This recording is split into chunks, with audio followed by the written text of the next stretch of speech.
Hello everyone, I'm CrypticFox. Happy Thursday, everybody. Welcome back to another live stream. A little bit more fun here with StarRupture. StarRupture just came out on January 6th, a couple days ago. It's in early access now. I had a chance to play it a bit early with Nate. We did some base building, got some stuff all set up. I intended to stream it on launch day, but then the past couple days I wasn't feeling so hot. But we're live today. Go back in, and we might have to do some rearranging to try to make our little factory setup on this alien planet maybe a little bit more effective. Trying to get built deeper into those contracts, unlocking more stuff. Welcome everybody who's here in the chat so far. If you're watching on the channel afterwards, welcome as well. Thank you so much, as always, to everyone on YouTube who's clicked on that join button to become a channel member, and also to anyone on Twitch who might have decided to subscribe to the channel. Appreciate all those Twitch Prime subs. All greatly appreciated as well. Oh, this sounds insane. How you doing, Ace Man? Iceman? Welcome, Kate. Welcome, Still Snow. First time you've been the first commenter in live stream. A little harder to synchronize the timing normally all the way over there in Japan. This is the factory that Nate and I built. Nate's been playing, I think he played the other day with his crew. They did a little bit of building of their own, so he had a chance to see us make a bunch of mistakes on our playthrough and then maybe apply some of those mistakes to his team to, you know, make stuff work a little bit better. This is kind of a bit of a mess of our layout. We just sort of started adding things as new contracts came up. And so I'm starting to think that I should probably maybe just look at, like, I don't know, readjusting everything. I'm going to see what contracts and stuff we have on the go, but I might need to do a little bit of rearranging. Which might involve moving the base that we have here kind of out of the way of the main production area so that I can have more space in the middle here to maybe like combine production flows a bit. I'd like to have the calcium, the wolframite, or wolfram or whatever it's called, and the titanium all kind of flowing into the same general area. And then from there, having a bunch of different alternate branching paths to go to the different, fabricators or the furnaces or what have you before we send out the launch things. And I have way too many of these launch things based on just being me in here at the moment. And on the way that the contracts have to be completed. I thought we had to send in, like, both of the different types of items in a contract. If it said, like, if they gave you a contract and it showed, like, 2 items, I thought you had to fulfill both of those. But apparently you only need to do 1. So that sort of changes maybe the way you're going to want to distribute the stuff you're sending to space. So we might need to do some rearranging, but knowing me, we're going to do it in a very disorganized method because, you know, that's how I operate. We might have to break everything down, but at first I want to see what contracts we have on the go. I don't think there's stuff being manufactured right now, but I don't know if, yeah, there is still stuff actually going into one of the deployment pods. So we do have stuff underway anyway. Afternoon, 1 p.m. on a beautiful day from Sydney, Australia. Well, welcome in Sydney, Australia. Nate did a good job setting up a whole bunch of storage in here, but if I move this thing, all that storage has got to go, that's going to be its own special kind of special. It's going to take a little bit of rebuilding of things. So I have the Griffiths Corporation is at level 5. We're just making stabilizers for this one, but that's going to unlock the defense turret. And I am starting to see some alien bugs coming down to the base now, so probably a good idea to get that. I could just pay to level it up at this point. I have just enough of the data points or whatever, but I probably just will let that process flow go for now while I figure out what I'm going to do. Nate also helped set up an incoming flow for helium. So we have helium showing up over here in these storage containers. Right now they're all just stocking up. We actually need those to... I think we're about to have a flame event. Judging by the way the sky is moving, I think things are about to get a little bit toasty down here. Anyway, yeah, wave warning. There we go. Let's see what we got. Oh, actually, we can view it from the upper area now. We got an upper viewing deck.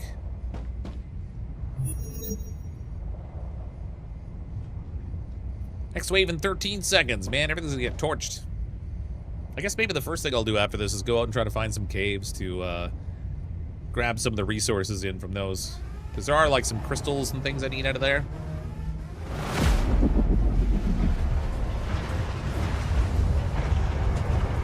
Just pick this up, hope it's a fun time. It really depends on the style of game you like, but I'm really enjoying it.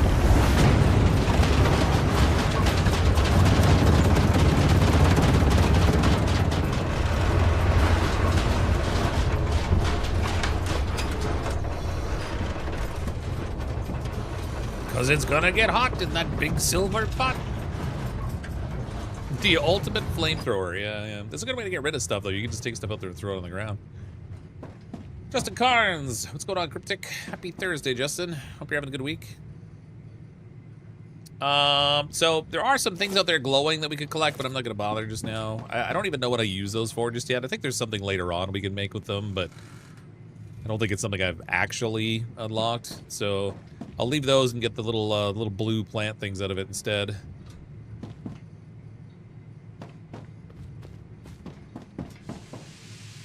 Said I'll focus instead on hitting up the map. Oh, we got a, what's this now? Base core habitat.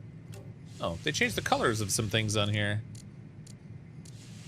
Well, that's fun. Now, I know when I was playing before, Nate and I were playing on a build of the game that still had some bugs in it that they were already planning to deploy a fix for in the full release. So it'll be interesting to see what goes on there. I wonder if they have it set now so that if I put a... Can I even put a marker on? Huh. Oh, there we go. If I put a marker on, is there anything on the heads-up display? I don't think so. I did send that to them as a suggestion. But it looks like no. I don't see it there. Anyway. Oh, it's still hot. Open sesame. It's a little toasty, a little smoky. I should just double check I got ammo on me. Okay, we're gonna go find a cave. We're gonna grab... I'm looking for the crystals out of them in particular, because they seem to spawn only a couple crystals at a time. And I think there's at least a couple of recipes I'm gonna need those for, like, unlocking and stuff.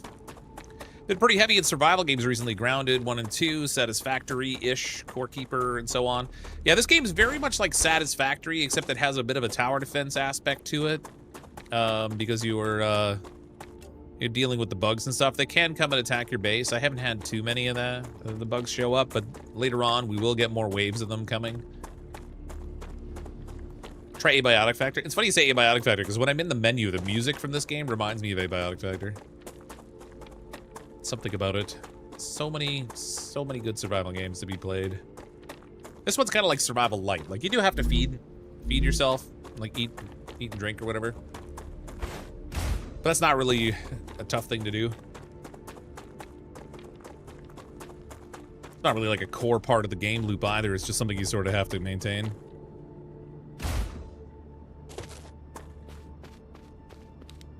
Go down here. So I'm looking for the crystals in particular. What? They didn't respawn. Well, that's lame. I got the mushrooms in here, but the crystals didn't come back.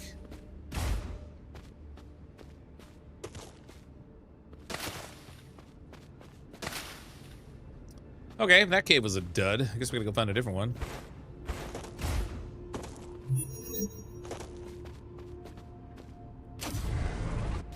Nothing in here. Okay. That cave was no good. Some unknown location over here. I should go check what that is. I think that might be another one of those magnetic monolith things, but we'll find out soon enough, I guess.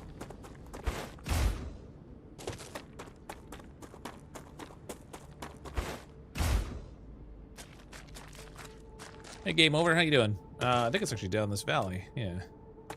I'm pretty sure this is... Yeah, it's another magnetic monolith thing. So apparently these are where the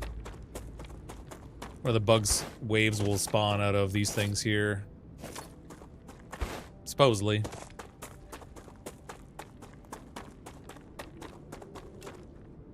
Where's another cave? Oh, man, I gotta go all the way back the other way to get another cave. That sucks.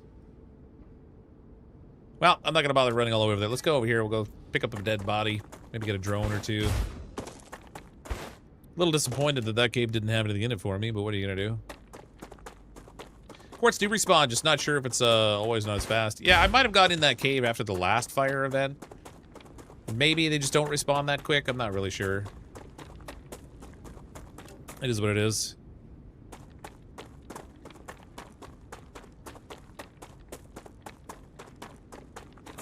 There's our dead dude. Give me your stuff, bro. Okay, there's a drone over here. It's gotta be up on that ridge, probably. Or maybe it's before the ridge. I think it's up top, though. Yeah. Must be up top. Hope they had a vehicle or a mech that will help you traverse the area better. Yeah, I mean, later on there's these, I know in the roadmap they have something about, a traversal option between bases. So if you have different base locations set up, giving you the means to get around from one to the other. So I don't know whether it'll be like a drop pod kind of a situation. Or like a teleporter or something like that. I don't know. You still have to wait and find out on that. Apparently there's zip lines.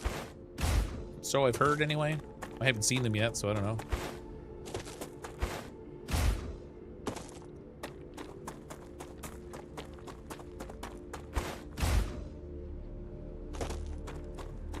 Okay. You can also run on the rails too, I guess. So if you could like build up a rail system over some of the places that are hard to traverse, you can just run along the rails too, I suppose. Does equipment break down from the flares? No. So the way that it works is that your base core provides a heat shield that protects everything under it from the fire. So as long as you haven't overdone it in terms of like building for the level of protection your heat shield gives you, then everything underneath it is safe. The rails, even outside of the heat shield, are safe, but buildings would get destroyed. You solo tonight? Yeah, I'm just solo tonight. Nate's, I think Nate's playing Water Park Simulator tonight. I think. Like I said, he started up a game with his team as well.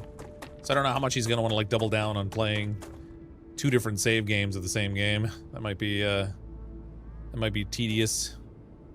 Oh, I passed a body back here. We'll search that body. Sometimes they have interesting lemon stuff on them. Jetpack would be nice. Yeah, that'd be cool.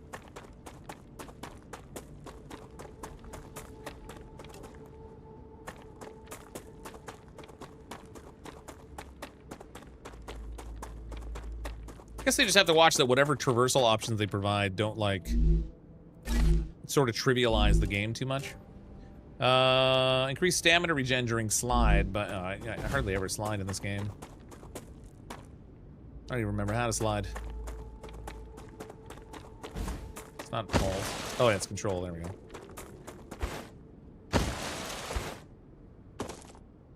Don't think I'm going to be using that lem. We'll just shove that in a storage box.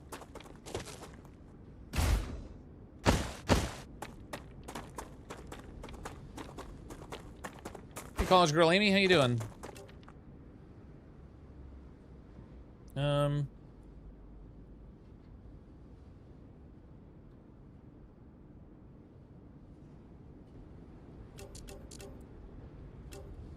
right, I'll just go back and work on contracts.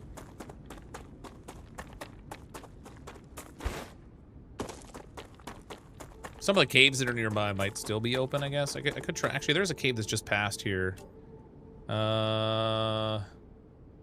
There's the one up here. We can go try and check in that one.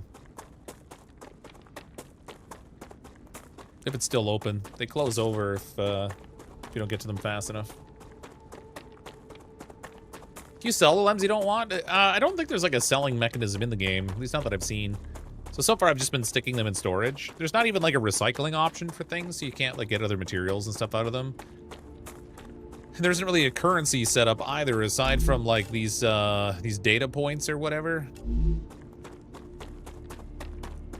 So like some things you can put into the research or the analysis tool to convert them into the data points, but that's mostly like plants and things that you can collect,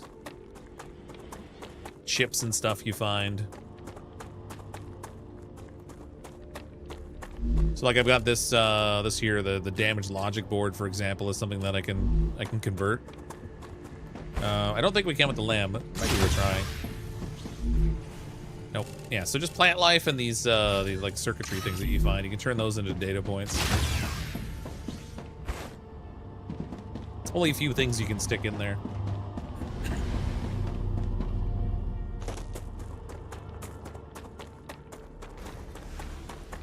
Yeah, boo words. Boo words. I was saying boo words. Oh, I went the wrong way. Dang it, it's over here. Stuff's turning green again. That might be too late. We'll find out, I guess.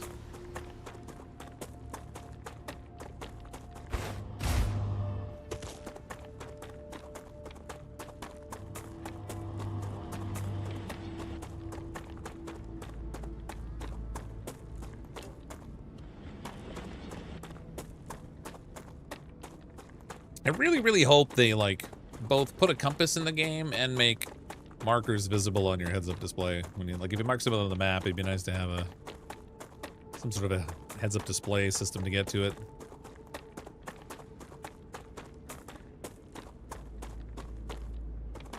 Rather than constantly having to pop the map open. Nope, got here in time. Nice.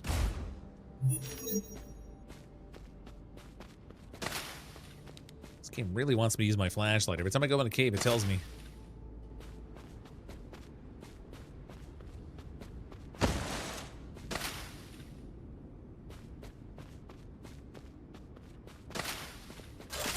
Here's a crystal.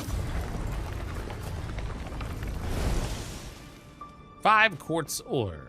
Well, it's better than nothing, but and quartz seems to be one of those things that's going to be a little bit more challenging to get, just because the individual spawns of it don't work so good.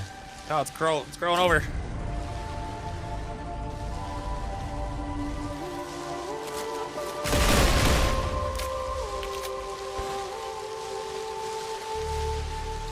Get me out, you little jerk. There. Darn thing tried to lock me in.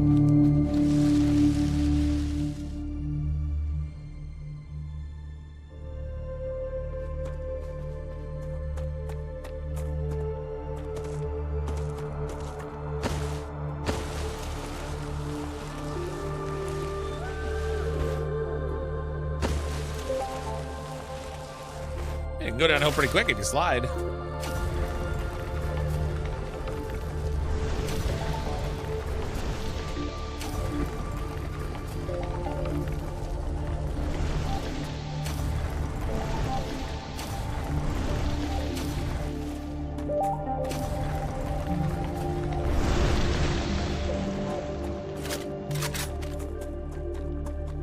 It hungers for my flesh.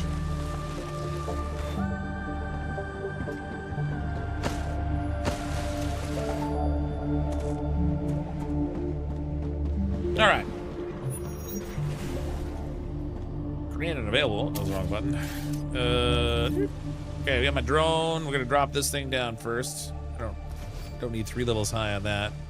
Actually, I got the 2nd level out of this too. There's no storage in there. Okay, so maybe the first thing I'll do is I'll build myself a replacement habitat. And we'll go, and then I can start to like move things over to it.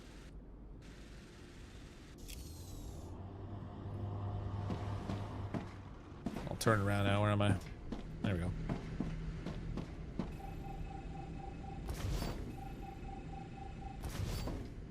And then once I have that, I can set the factory stuff up afterwards.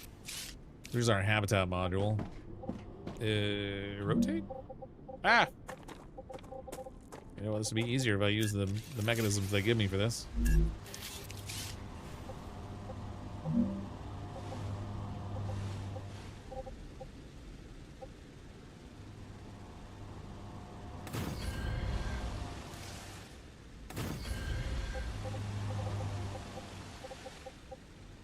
There we go. Okay, we need an airlock on here. We'll stick it on this end. So I have a way to get in there for storage and stuff.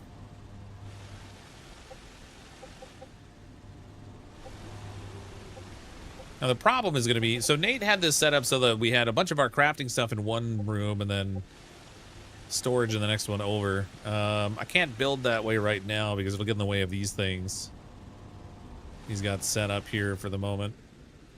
Now granted, I don't necessarily need the Wolfram products out of here right now too much. It hungers for your flesh.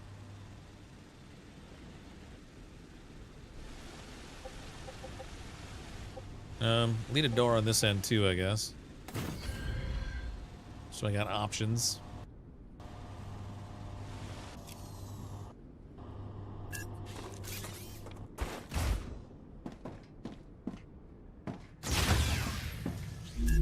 Okay. First things first, let's go with storage in here. If I can remember where the storage is. There it goes. Personal storage. So we'll just throw a whole pile of these in here.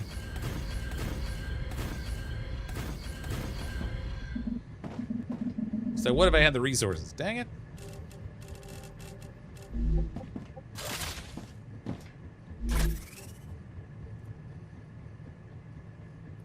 Do ammo. This can be, I don't know, let's do food down here. I'll do 2 chests for the food because I think I ran out of space in the other one. There we go. So we'll do, let's see, food. Pistol ammo I got too much of already. This one here could be lems.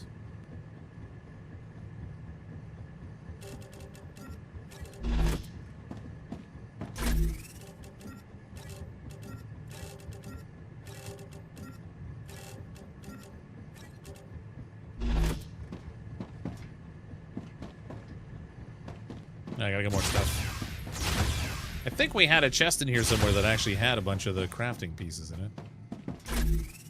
I don't know which one, but I thought there was one.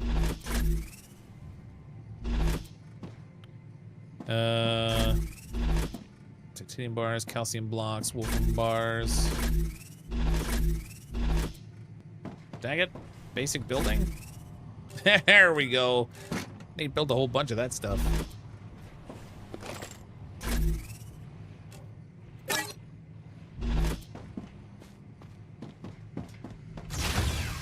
I can tell you now, you need a box for each color lem. Oh, that's a good idea. So let's do that. So this can be green lem. We'll make this one red or blue lem, I guess.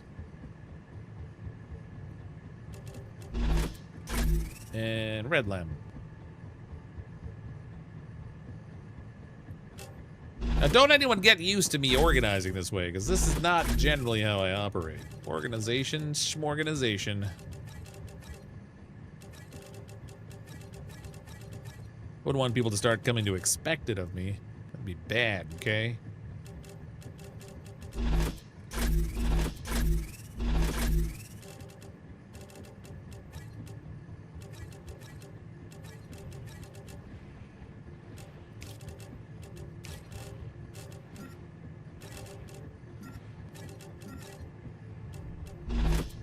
Okay, we got that. Let's see, we're gonna need resource boxes just for like general things.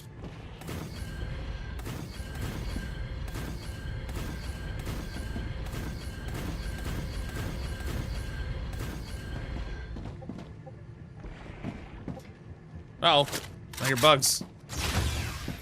Leave my stuff alone. Ah, oh, dang it.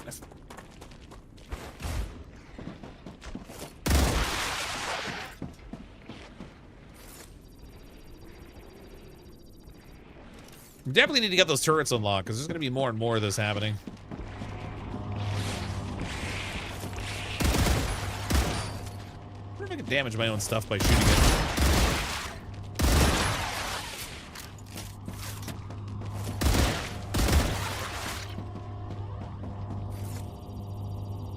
They're infecting all my equipment, man.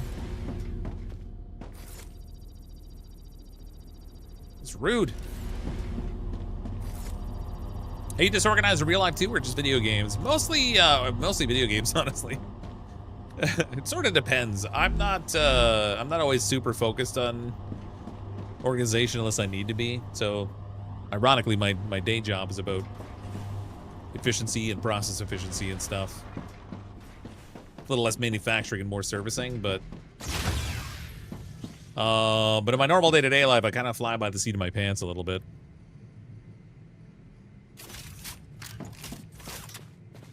Which I'm quite certain frustrates the heck out of my wife.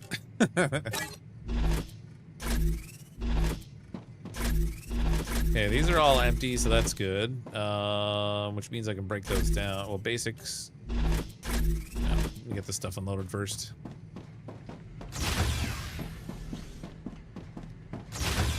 I mean, conveniently, like, moving all the manufacturing machines is actually pretty easy in this game because you can break them down and rebuild them so easy, but the stuff that seems to be more challenging is when you have to move your stored resources.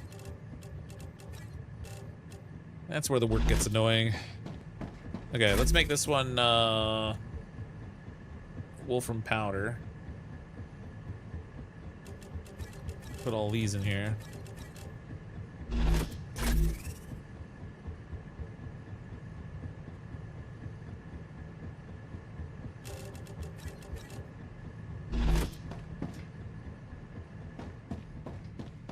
Oh, maybe I should put all Wolfram stuff in a row.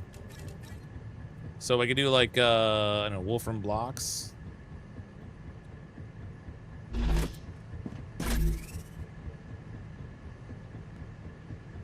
Calcium powder.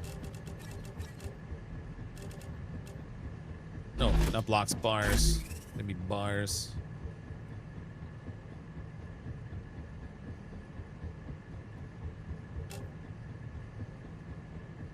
Ba-da-ba-da. Don't damage your own stuff. I kind of thought not, but I wasn't entirely sure, honestly. I mean, there's no, like, repair mechanism that I've seen, so I guess that would make sense, but... okay, so we want, let's do, like, titanium on the top. Titanium bars.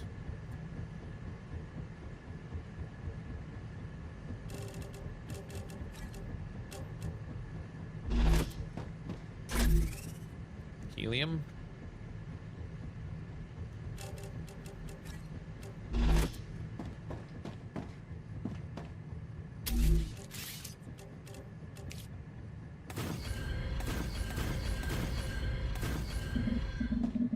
Holy crap, I used all the resources.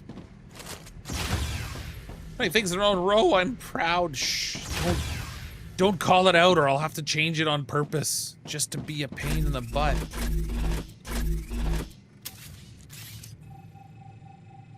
Just trying to remember what I've emptied. I'm gonna start breaking down the storage bins as I empty them.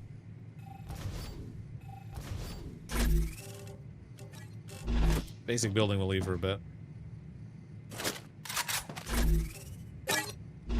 Give me it all.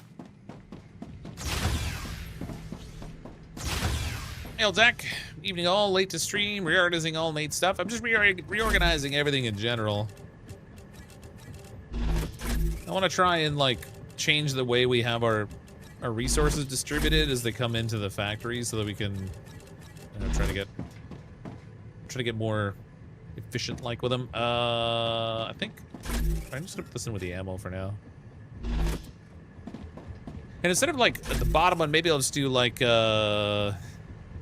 manufactured titanium. Nope, that doesn't really fit. Titanium things. So that way we have like beams or frames or whatever in there.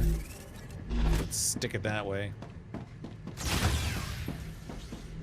Efficiency by day, chaos by night. Yeah, it's one of those things where it's like, it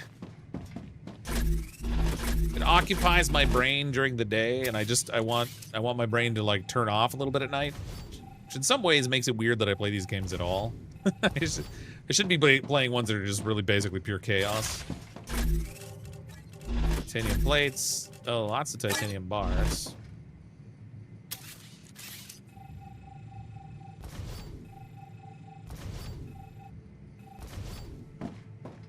Yeah. Even when it's organized, it's unorganized. No, it's not. It's, well, quasi. Quasi-organized.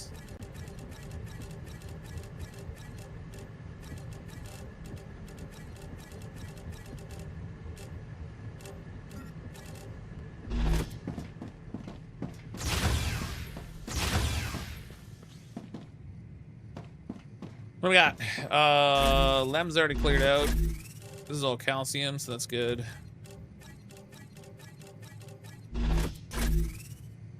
This is all this random crap. I don't even know what to call these things.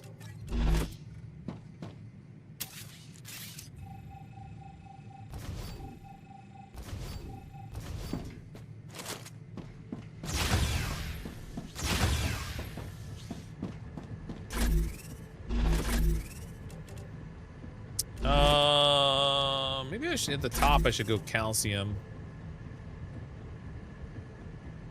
So maybe I'll do like, I'll go calcium, I'll do...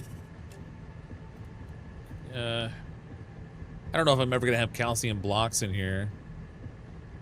So, I don't know, call this calcium powder.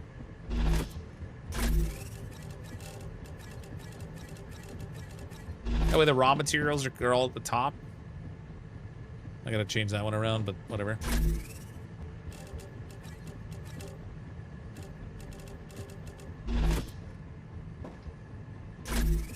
So this one will just be Wolfram at the top.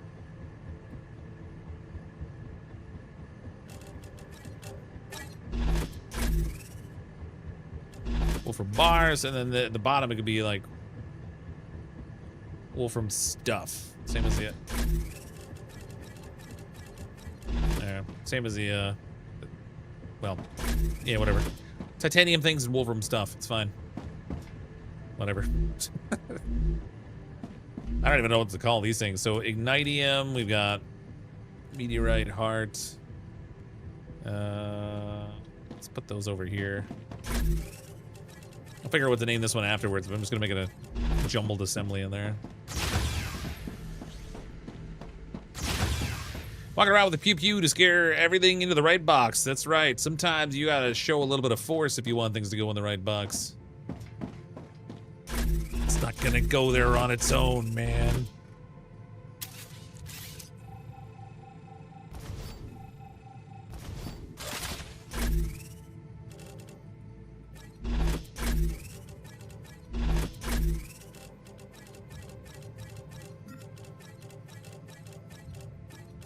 Why am I doing that one at a time? That's stupid.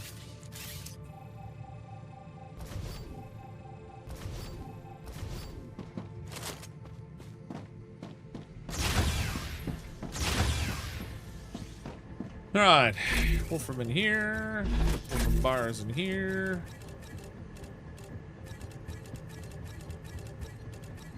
Wolfram stuff down here.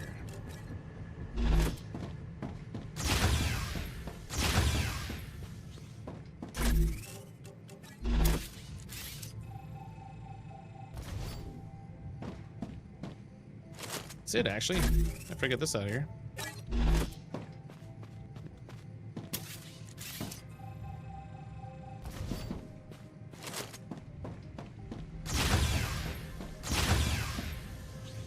Okay, calcium blocks. All right. Just to keep it the same.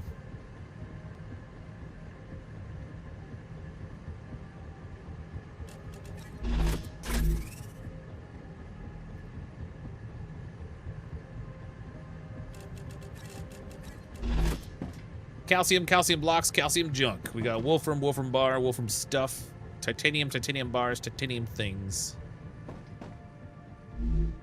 All perfectly logical. This will be building mats.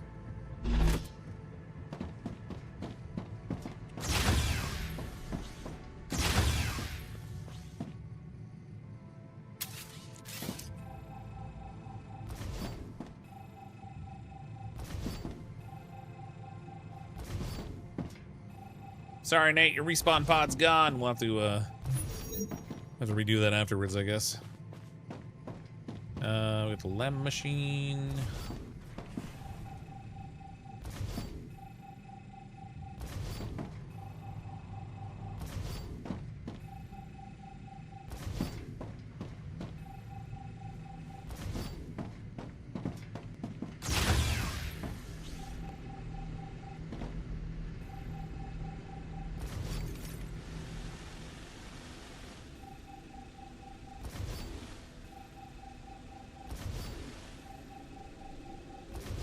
Easy peasy. It's more tedious than anything, really. Peter Rochik, your Valheim Ashlands playlist. So those trolls really don't like you at the beginning. Yeah, they did a good job of trying to turn my face into some sort of like strawberry jelly. I think they were just jealous of me. It's probably what it was. I've got to figure out where I can put. Well, I guess I could put an adjoining room right next to this, I guess. I just want to... Maybe, let's get rid of this. Get rid of this.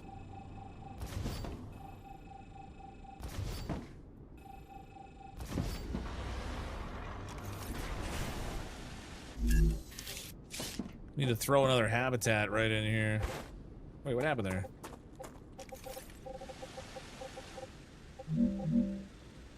Oh, I'm literally standing in the way now. That's fun.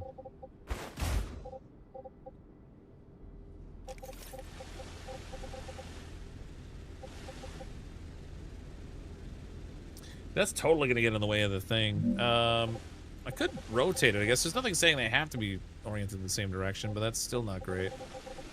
Maybe I should move some of this power generation.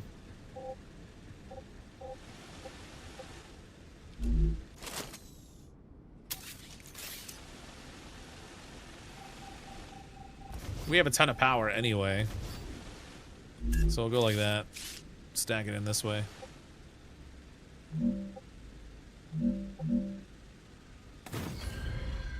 Except now where now where I stuck some of my storage things, I've actually got to create a doorway. I'm smart.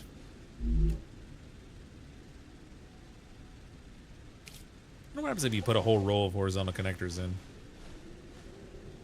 What if they would blend? Needs to be I want to... This is just for experimentation purposes. I'm not actually going to do this, but I'm curious if I put horizontal connectors in, if they merge together or if they stay... Nope, they stay as separate hallways, it looks like. Seems that way anyway.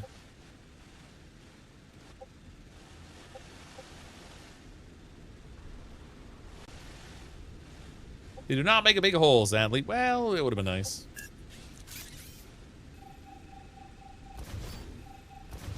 Because it would be nice to like be able to connect your buildings together that way and have like a larger gap instead of having to go through a doorway or a small hallway.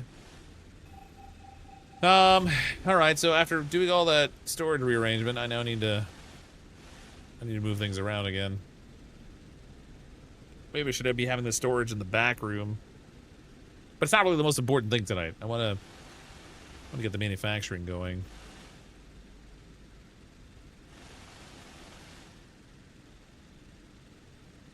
That's still running, so that's good. Okay, I need some basic crafting benches and stuff here though.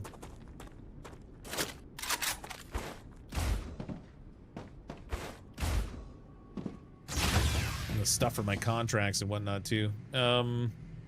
It's a good storage room, but it's not really good for much of anything else.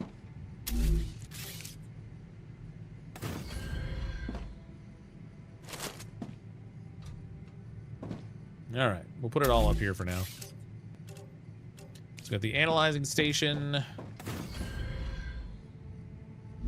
We got the corporate terminal. Actually, I could put that downstairs, I think. Oh no, it's got to go on a wall. Oh, that sucks. Oh no, it kind of hangs from the ceiling. I get to hang it down here.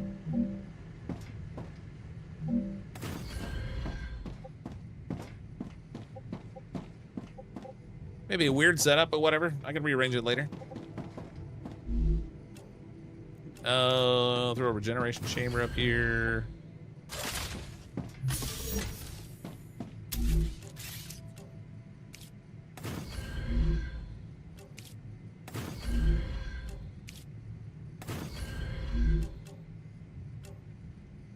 Ooh, we got a food station now. I don't think Nate and I had actually built that yet. That's cool. Basic item printer I'll put up here too, I guess. So this is not really ideal because it's on the second floor and that's not really conducive to easy use. Unless I put like a stairway or something to get up here outside. But for right now, it'll do. Till I want to take the time to do more moving of things to another things. Bearded Cobra with a 24-month member message. Whoa, 2 years. Thanks for the support, Bearded Cobra. Appreciate it. No Nate tonight. Nah, he's playing something else tonight. But I know he's also been playing. He's been playing this game with his own crew as well. So I don't know how interested he's going to be in, like, doubling up on playing the game. Since they're already doing stuff. Okay, so a couple things here. Let's function. I wish I could see more clearly the functional range of our core area. When you're in this view, it'd be nice if you could get an outline of it or something like that. What I'm thinking is, so we harvest, we smelt into bars, and then I send those into storage over here. We create like a row of storages along here for the different types of bars. Then we'll feed into a row of fabricators with a bypass that can go around to furnaces, with a mechanism that'll let the furnace stuff go back to the fabricators, and then with a secondary row of fabricators, because we sometimes have to do that. Hey, Sweet Cindy, how's Cryptic tonight? Not bad, not bad. Sadites. The crappy thing is going to be if I break down storage, everything in the storage is going to go like in my inventory, I think.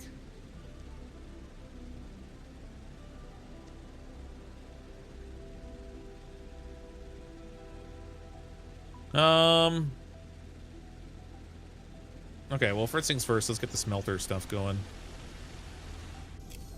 Oh, wrong button. Start breaking this stuff down. Not too far. Dang it. Smelters first. Just popped in to slap down your like. Take care of it. See you a bit, Sweet Cindy. Appreciate it. Zoop. Okay, if I break this, it's gonna leave all the resources, but whatever. Just got 400 wolfram in my inventory.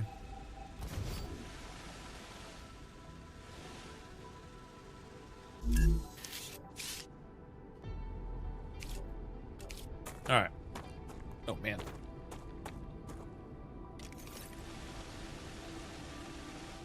Okay, first things first. We'll feed into 2 of these things.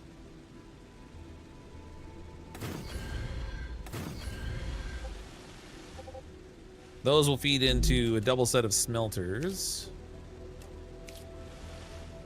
There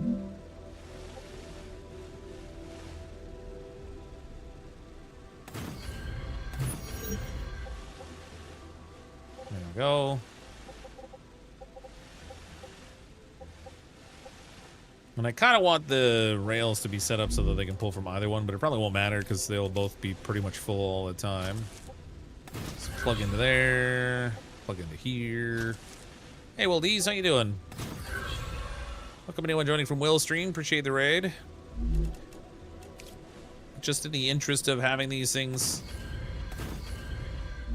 as interconnected as possible. Although, actually, these rails can only go single direction, which kind of bothers me. I need multi-directional rails. Whoops. I don't think you can do that, though.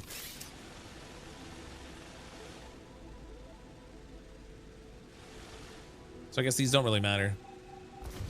Not for right now, anyway. Raid! Welcome in and joining from Will D's. Appreciate the raid. Hope y'all have had a wonderful evening so far.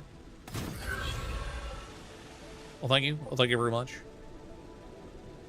2 more Wolfram mines behind the ones you have if you need more. Yeah, so far I haven't had problems with like the quantity of the raw resource coming in. It's more like the bottleneck tends to be the production time of of any of the given manufacturers or fabricators, I guess. Those seem to be where the bottlenecks happen, which is okay, I reckon. Hydration low. Oh, man. Oh man, hydration low. It's at 0 for crying out loud. There we go. Okay, so I guess I could actually cross-connect these things, like a little X pattern maybe, so they could feed each other. But they're always going to be full, so I guess it doesn't really matter. It's fine. All right, next thing, we'll get rid of the first section of fabricators.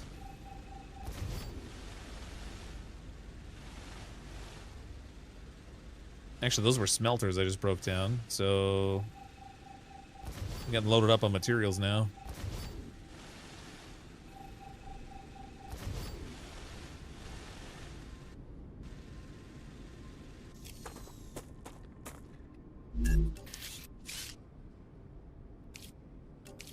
Put some flooring out here.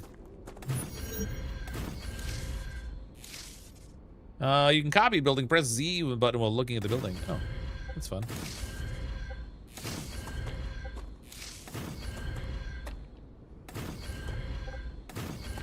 It would be nice when you're doing flooring like this if you could just like grab and drag to highlight an area that it would be crafted in.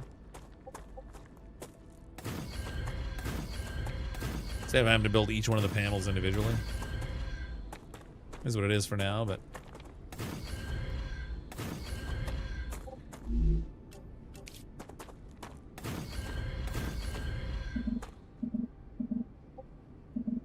Building's not stable. Don't even give me that. Stable my butt. I'll give you stable.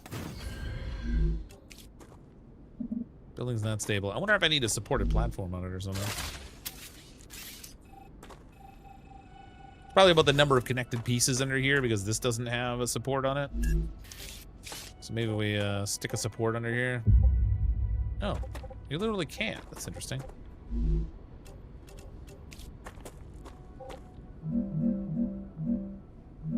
Huh. All right. So we gotta go this way instead. There. Now I could probably build the floor down. Yep. Okay, so it's about the number of pieces away from a foundational piece, I guess. Need a pillar. Oh, I got it. Yep, we got it. Don't connect everything together, though. Supposedly when there's too much floor space and machines all connected together, it causes an issue. There's been a ticket reported on devs. Oh, really? Okay. Well, I mean, we had our stuff pretty scattered around. Like, it wasn't all one massive floor piece anyway. I need to unload. I got too much crap on me. Wolfram bars. There's gonna be a lot of... Oh, crap.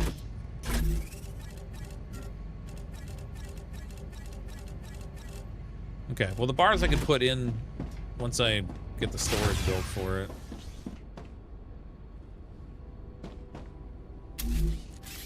Let's do some more floor here.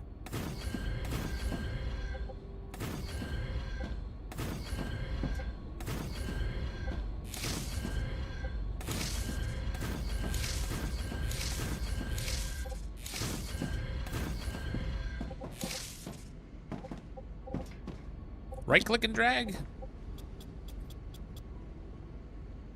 Literally. There's no hotkey thing in the... All right. That's so funny. So it shows place and cancel in the bottom right there, but what it doesn't show you is right click and drag. Why didn't you put the ores just back into storage? Well, because right now my inventory is full, so... Oh, you mean over there, you mean? Yeah, I guess I could do that. Whatever, doesn't matter. They're gonna be all filled up anyway. All right, so I'm gonna need storage. So we're gonna do a whole set of storage depots. Can you? No.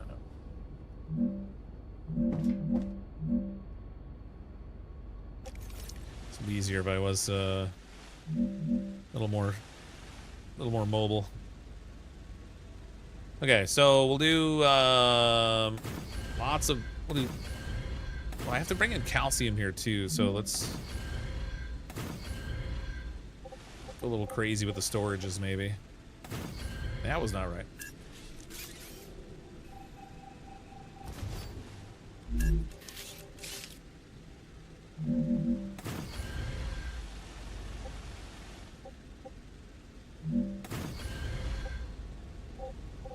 So I'm gonna do calcium, wolfram, and titanium.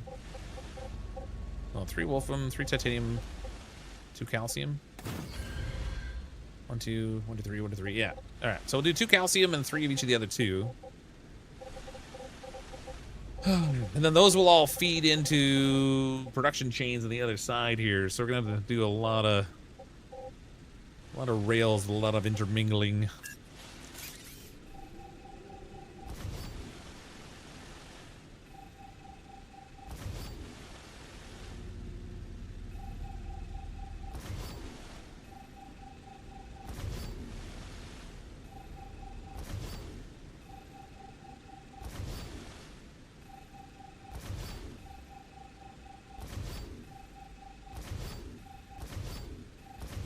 Intermingling. How you doing, Hank Rube? Made a mistake today in game. How so?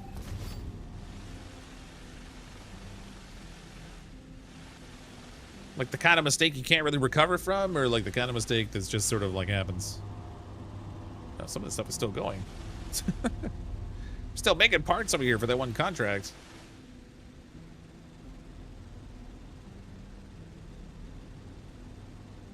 Fox, look at the building you want to make. Press Z in place.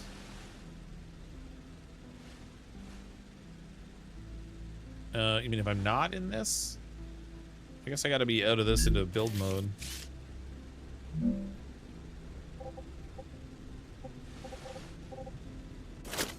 Oh, canceling takes you right out of it. All right, whatever. Over here, we want to set up our... Well, I wonder whether I should have... I'm so indecisive. So, when the aliens come in and attack, they will attack the smelters. So I guess the farther I have the smelters away over here, the harder it's going to be to defend them. I don't know if they get the mining machines at all. I haven't really noticed if they've shut those down, but they definitely attack the machines that do the manufacturing. So I probably want to have the smelters still down here. But I do need to move this stuff, otherwise I can't have them flow into those storage things over there the way I'm intending. Wish I could just move stuff. Instead of like breaking it down, if I could just move it, that'd be handy.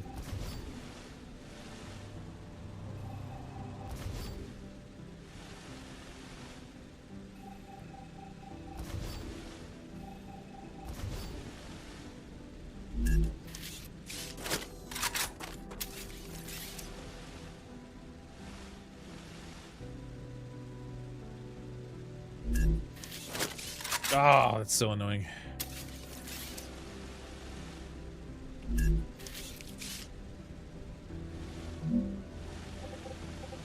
feel like it might still be easier just to like pick it.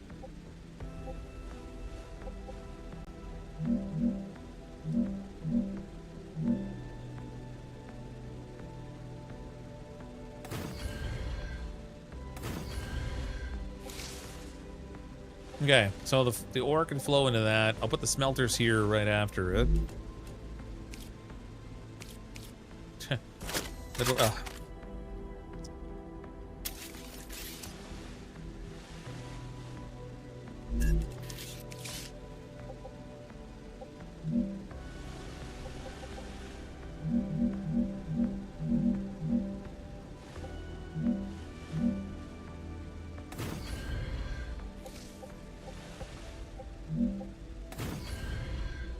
Okay, there into the smelters, and the smelters will go into the storage.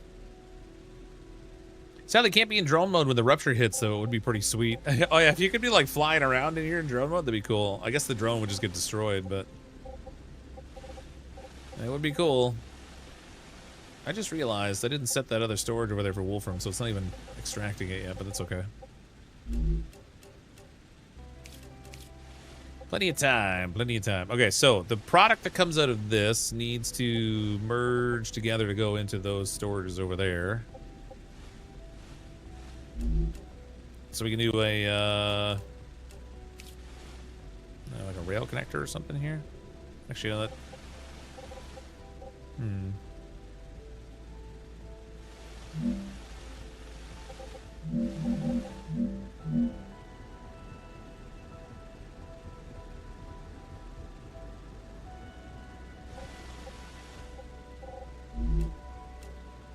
It's funny they have like the 3-rail modulators, but they don't have like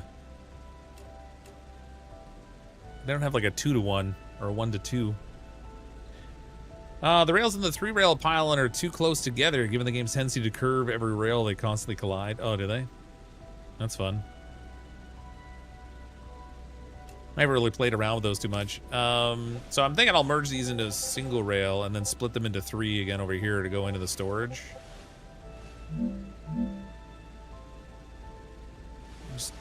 I'm really sold on this as my connector, but it'll do, I guess.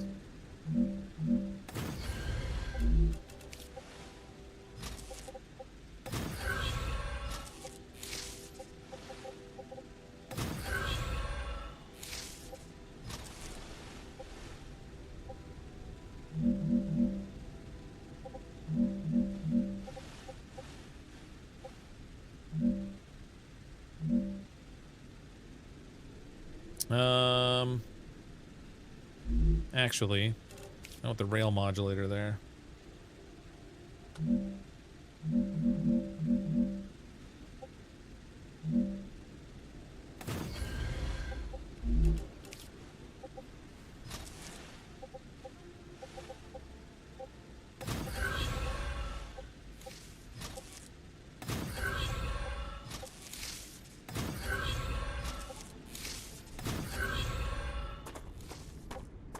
Okay, so these three here I'm going to set for titanium bars.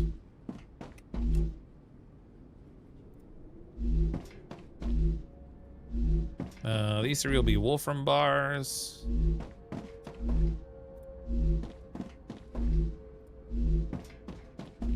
And then I've got calcium that's going to be coming in. I have both sheets and blocks, so maybe I'll set one of these for sheets and one for blocks, and I'll just shunt them all the way in here.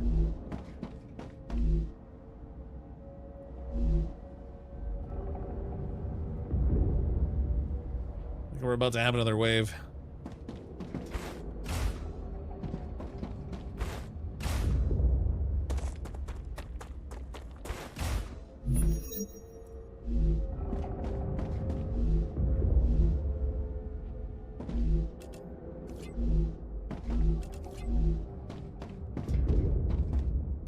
It's about to get hot in here. It's just a storage, is that gonna? Oh, right here you mean? Like feed them into a storage and out of the storage into a rail? Yeah, that's maybe not a bad idea.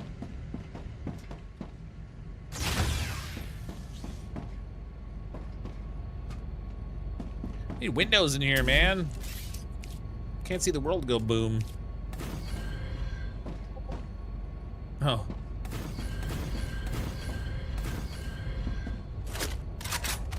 Only tiny little viewport on that side because I got the machines in the way, but...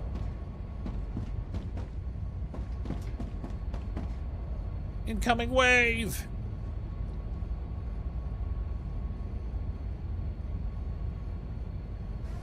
They do attack the miner. Man, I haven't seen them doing that. I've seen them attacking the manufacturing stuff.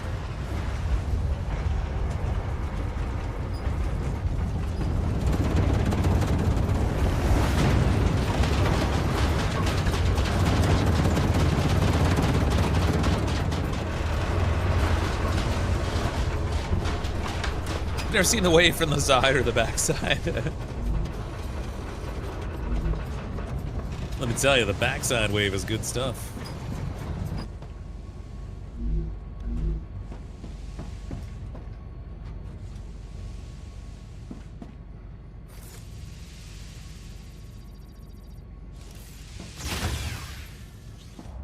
Whoop, that's spicy.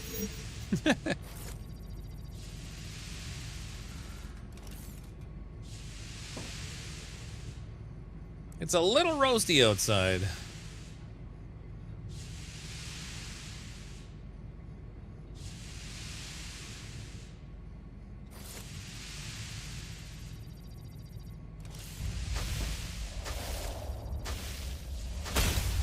I guess it's still too hot. I thought if I could cool the surface, I could stand on it safely, but that doesn't seem to be working.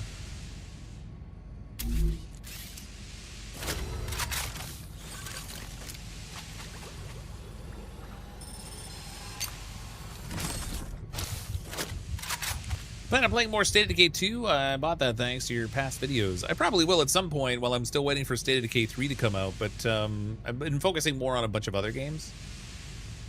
I played a lot of State of Decay 2 over the past few years.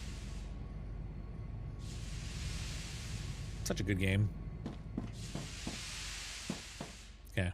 It's cool enough now, but everything's still shut down.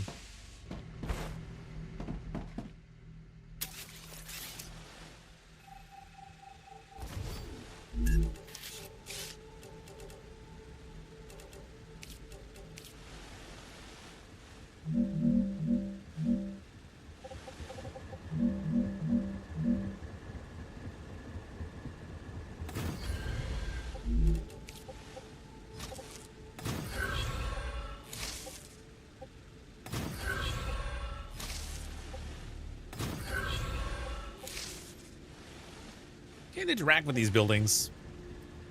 So I guess I gotta have to build a way up there too. Or I could just go on the railing, I suppose. Oh, now that I've jumped off.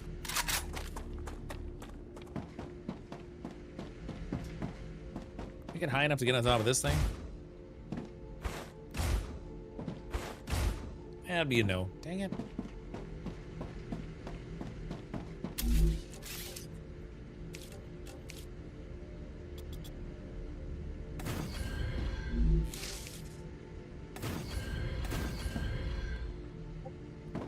Colliding with... Oh, that doesn't exactly work, does it? Maybe I better move these stairs.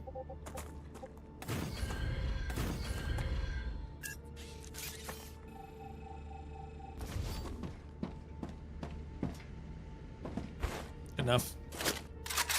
Good enough for now, anyway. So we'll set that for that. These need to be making these.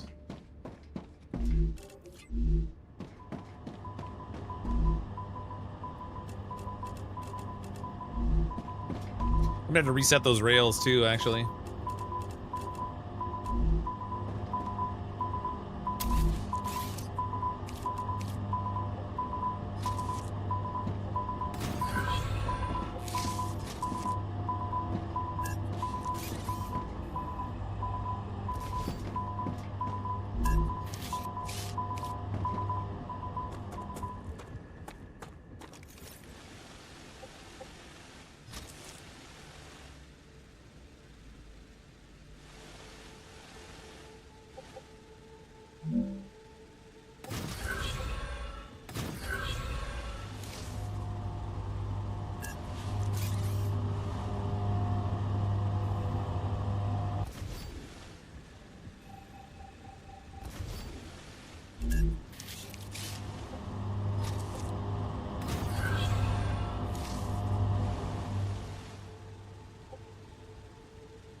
One side's working, but the other one's not so much. Why is that? Oh, okay, never mind, it's full. She's a full, I think. Don't have my rail set here yet.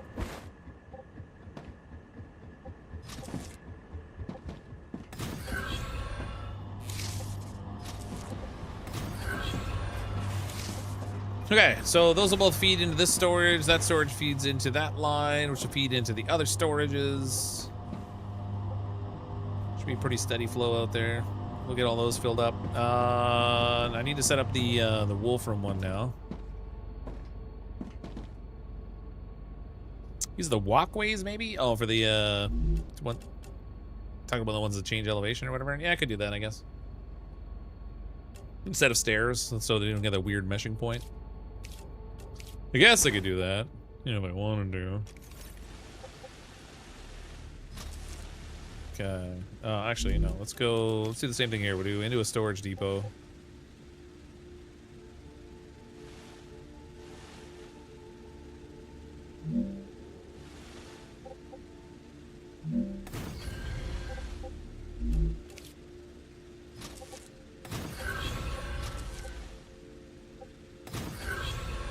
And storage depot out to, whoops, no, let's do modular rail. And same thing we're gonna do over here.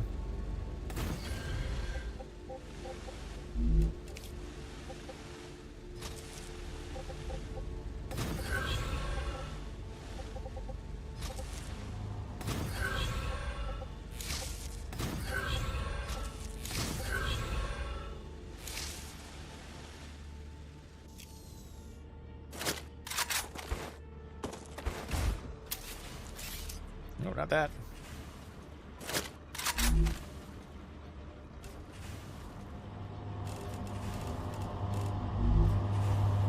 There we go.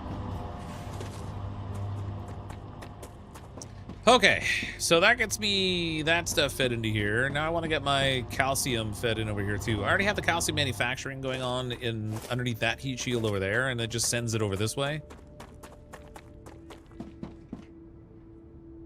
That's calcium blocks. This is calcium sheets. Okay.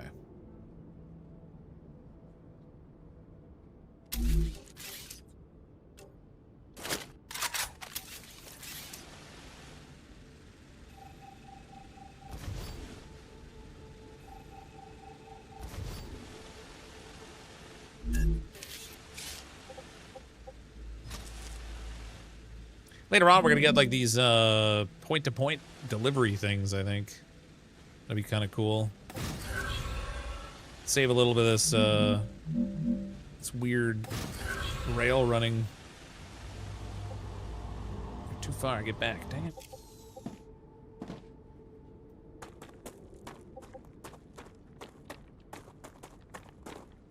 How to transport from one heat shield to another. Do rails survive ruptures? They do, yeah. The rails don't get damaged. Buildings will get destroyed, but the rails don't. Like I said, later on, there's a thing we can unlock that's like a point-to-point delivery, which seems like it's going to be pretty cool.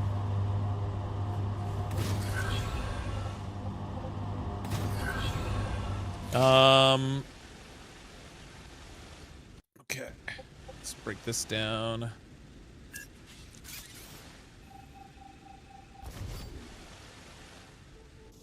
It'll save some of like the some of the railings in between shields or whatever, but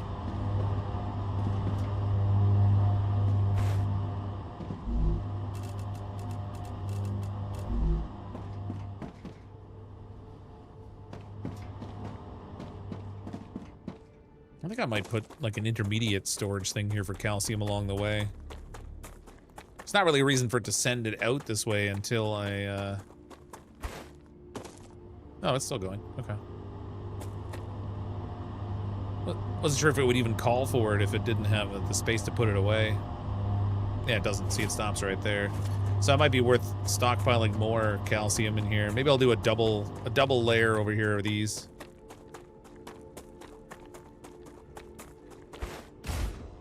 Take the storage closer to your base. You mean like this storage right here? Or all these storage things that I'm putting in? Is that what you're talking about, or something else?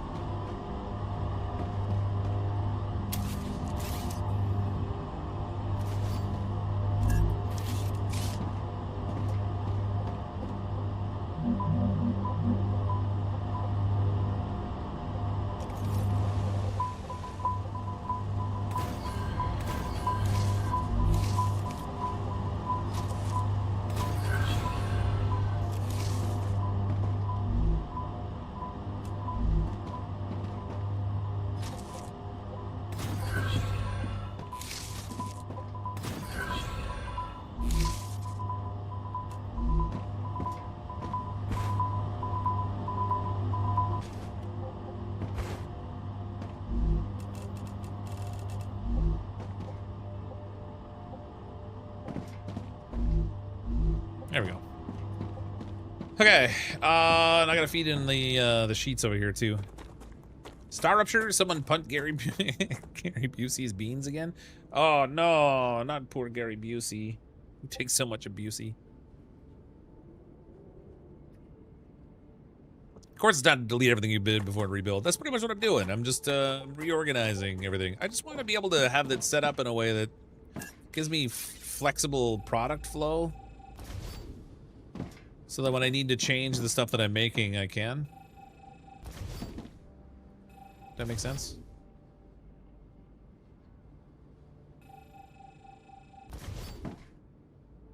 Rupture status stable. Arcadia status stable. What the heck is that down there? Interesting. I didn't know it was going to give me little notifications. That's cool.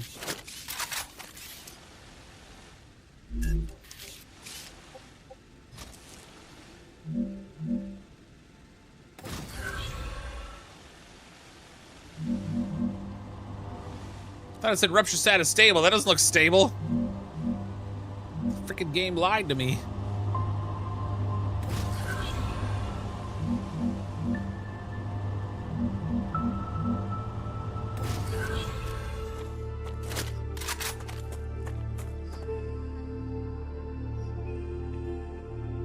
Oh, it's getting big, but actually it doesn't look like it's blowing up yet. I think we're all right.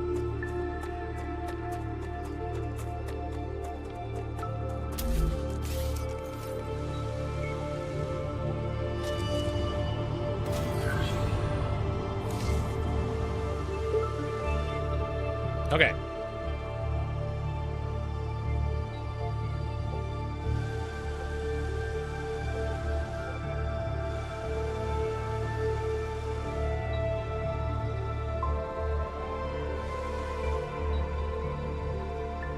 Stable progress towards the next rupture. Yeah, that's probably correct, actually. That sounds about right. Okay, so we got all that stuff feeding into all these storages now. But these are all just blocks and then the calcium sheets or whatever. Now I need to break down some more of these other things here that I had set up.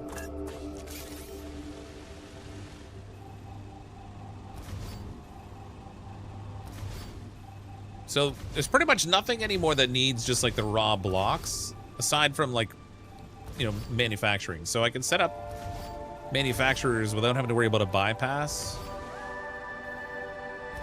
Oh, except, no, that's not true. The furnaces are gonna need raw blocks also.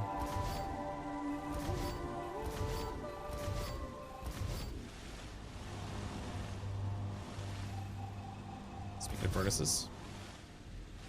Oh man, these are all full of, all this storage is all full of stuff that Nate built over here.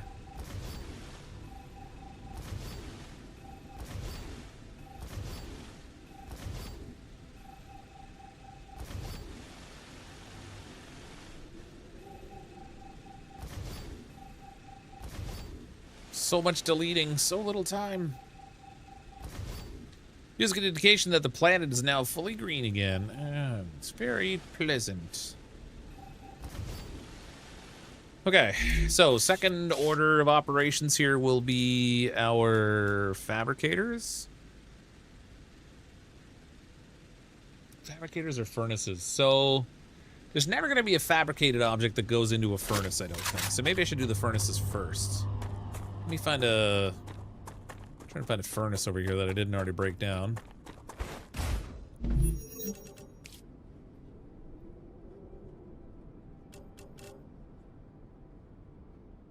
Glass uses helium and powder. Oh. Okay, no, sometimes stuff does have to come out of the fabricator into the furnace. Well, that's a kick in the pants, isn't it? All right. That's an added groaner. So sometimes we need furnace items into furnace items because the calcium powder comes out of the furnace. So does glass.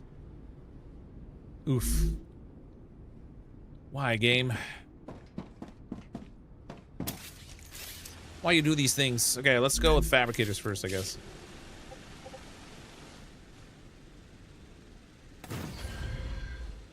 That is not what I wanted to do. I want them down on ground level.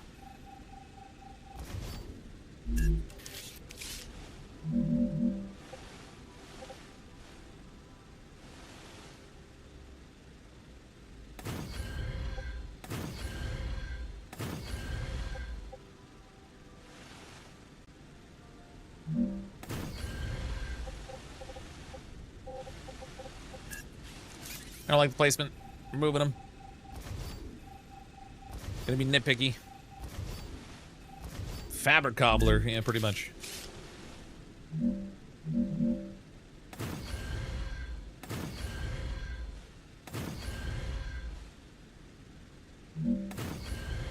Okay, so over here I had done something with my fabricator that gave me like a little clover system to kind of go around everything. So like I had two inputs feeding into it, but I also had the potential for the inputs to go around it to the next thing. I'm gonna want to do sort of the same thing with these. Because they do have two input potential spots on them. Fabricators need to be one more block high. Only if I want them to line up properly. This is a little bit downhill, so there's gonna come a point where I can't build as high. I'm kind of okay with it stepping down a block at a time. My OCD, you're screaming. Wait till I stagger them and put them at different heights. You have things that go from the fabricator to the furnace, the fabricator to the furnace to the next furnace. Yeah, it does get very complicated. So what I'm thinking is So we do a row of fabricators, a row of furnaces, another row of fabricators. With it set up so that some of the fabricated stuff can skip the furnace and go to the next fabricator. And then also skip the next fabricator and go to the final delivery points. The tricky part is going to be how I manage all of these rails into all the different inputs. Because some machines require 2 different inputs, right? So some of them will need wolfram and some of them and titanium. Some will need like calcium and stuff. I can't have them like inputting on the same rail necessarily.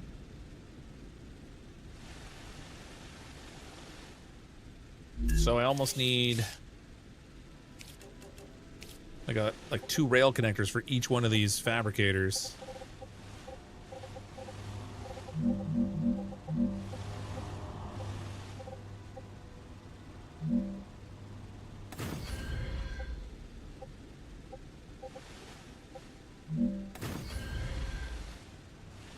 That's too close, though. That's not gonna work. A row of fabricators? You mean Congress? Oh, politicians.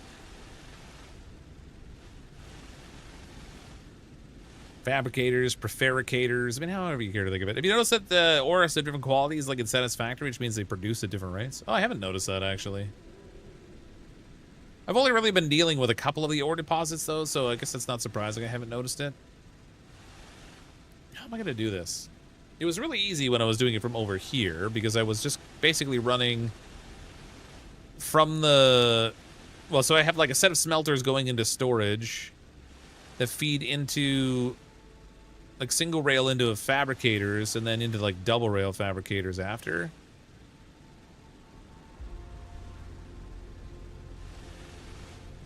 It did make a bit of spaghetti over there, but it wasn't crazy. How am I going to get all of these to distribute into the different things when I want them to? One long rail that goes into the bends around the... Yeah, well, so like he has this over, like this over here, for example. It starts at one end and just kind of goes down. The tricky part will be I might have to like connect all these together, have a loop at the end, and then go all the way down to feed into the different fabricators. Because you can't have 2 directions on a single rail, which is a challenge.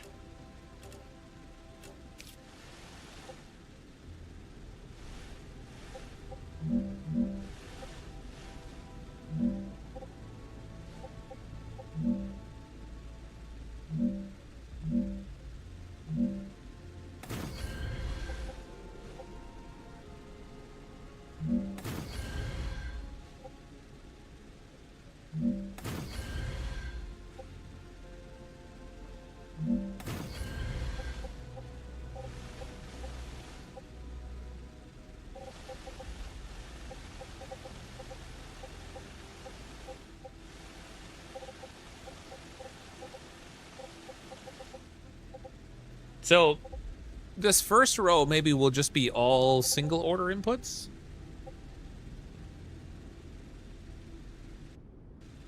What can I make in here?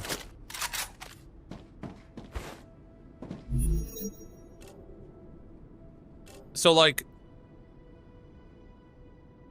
all these things are, except for the, when I get to the rotor and the stabilizer, those require 2 different types of inputs. So this one takes titanium and wolfram wire, but I might need to just make those on the next chain down, because the first components would be made on this one. So I think all the primary components are a single input, so I think it should be fine.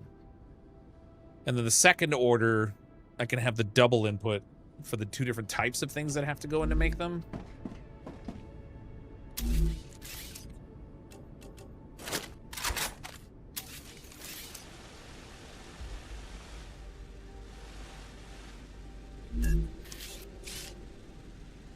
Boom, boom, boom, boom. Speaking of the Nate Sheriff guy, look who's here. It's that Nate guy.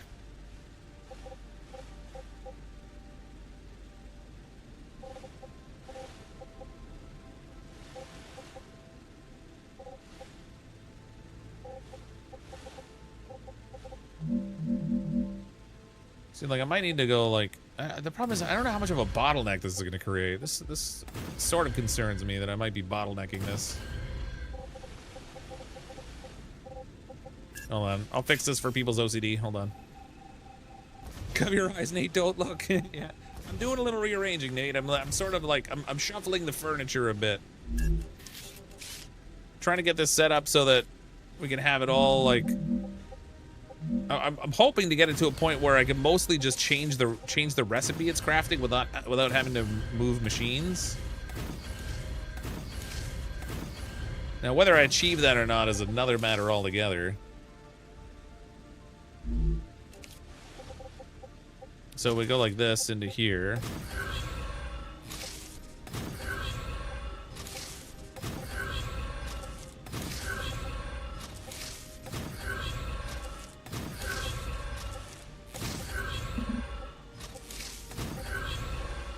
I mean, the alternative, I guess, would be if I just set up the machines independently to craft. If I put 6 machines in here and we had 2 for calcium. Well, actually, I've already got some of the calcium prefabricated because we got the sheets there, but... Oh my god, I put this one on wrong. It's better be fixed before you jump in again. Oh, no, buddy, no, it's not gonna be fixed. It'll all be broken. And I'll be like, Nate, why'd you let me do it, Nate? You should stop me, Nate. It's all your fault, buddy.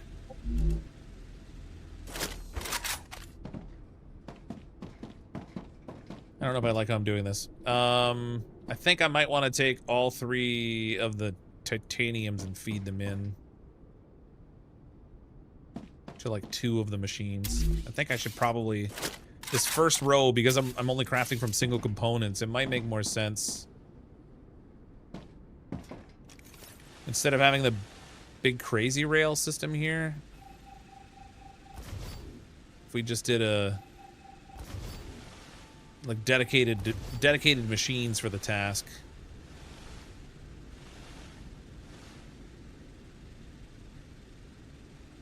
Because I already smelted the, I already fabricated with the calcium, so I don't actually need to do calcium ones.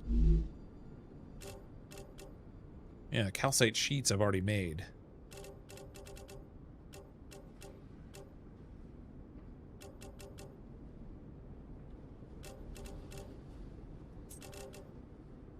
Okay, that's what I'm gonna do. I know it. Indecisive, that's how I roll.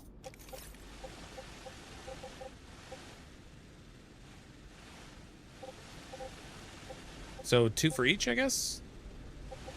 3 storage inputs into 2 things? I mean, that's a little overkill, but whatever.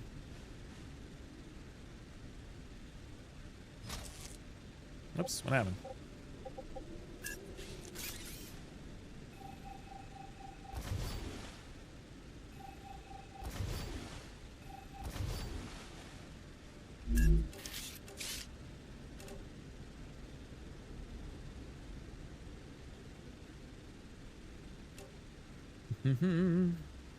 Look at that as well this minute. Gotta love those bugs in corporations. Oh yeah. What happens when a machine needs one item and gets stuck behind something going in another machine?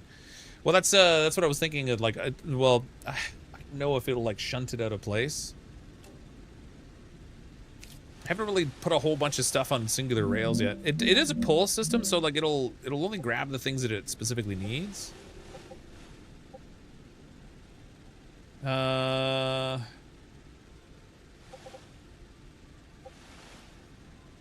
Okay, let's go like this.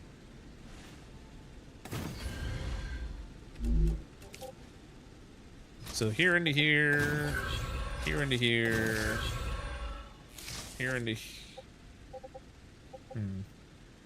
No.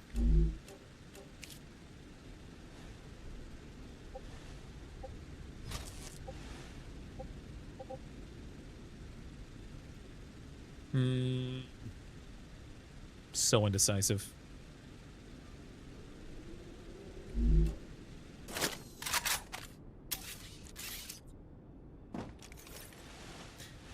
Head one back to blowing across the planet. Did you? I want all 3 of these to feed into the 2 machines, but I want them to do it as smoothly as possible.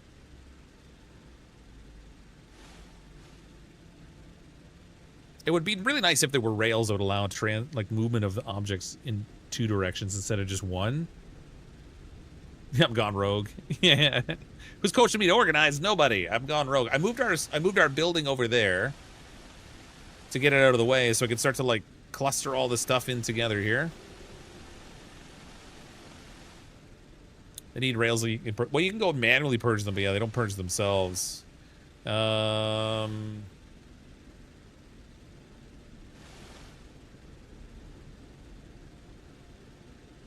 mean, I can put, if I put a triple merger in here, if I did a rail modulator that has the three inputs on it.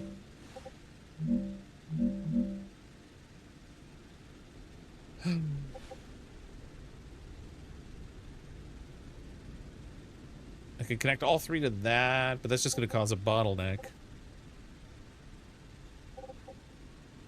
The fact I have 3 of these things is actually more problem than solution, I think. Maybe I should make 4 of them and have 2 feeding into each one of the different manufacturing pieces.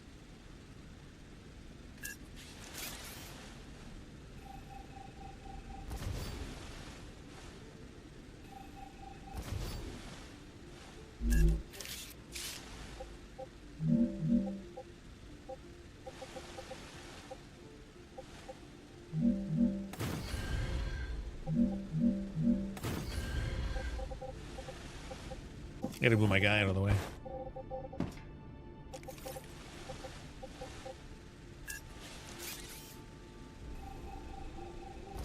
It's gonna be a long stream of me like building things and breaking it and then building it and then breaking it. Okay, so fabricators.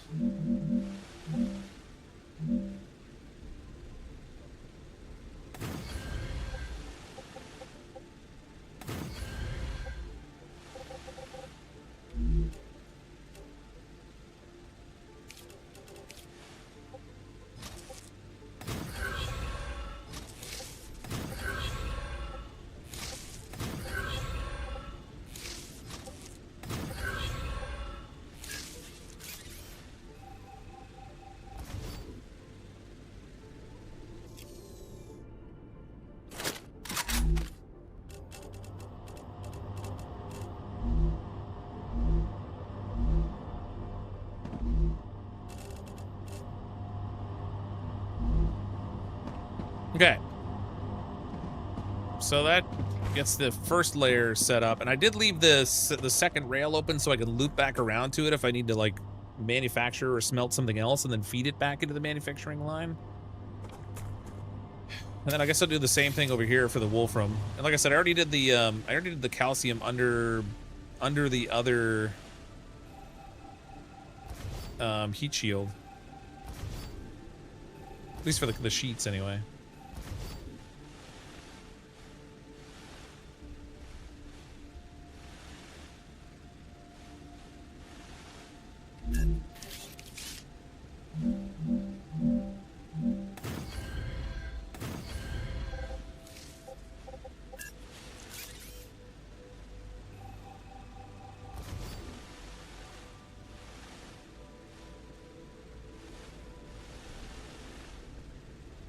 It's maybe not like asymmetrical or whatever, or symmetrical or whatever, but it's fine.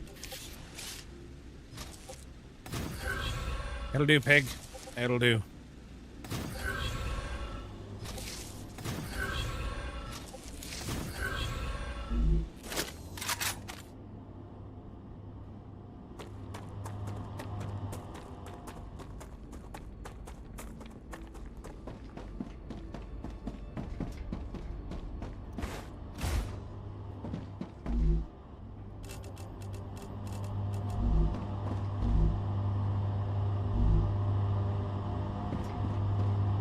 Okay, so that feeds those.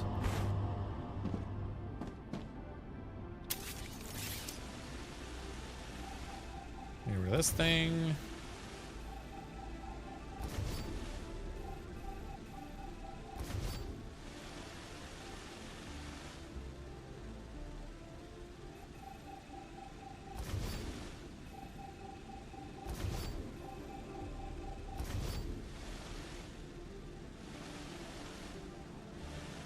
Now I need furnaces. was a misclick. All this to make espresso. Sheesh. Yeah, this is our Rube Goldberg machine of manufacturing over here. Nobody said it was ever going to be efficient. I mean, I did say I wanted to build it to be more efficient, but it's really going to be more of a Rube Goldberg setup, I think. I'm going to use just 2 furnaces, I think.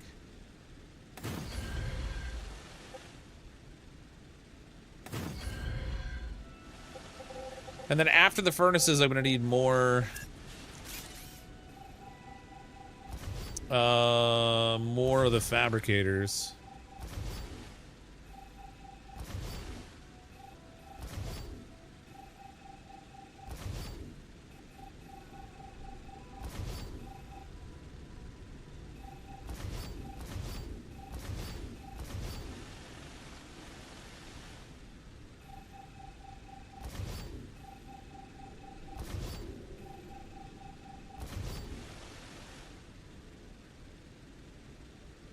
Like how the bugs are cooked and you get to explore areas afterwards. Yeah, it's neat. And there's like caves and stuff you can find that have plants and crystals and stuff in them, which is neat. Should make a storage drawer for the fabricators to collect the materials there for further crafting. Well, the tricky part with those is the individual. So let's say that I'm making stored crafted materials. So this thing will make titanium rods, titanium beams, titanium sheets, and tubes. But each one of the storage things only hold an individual product.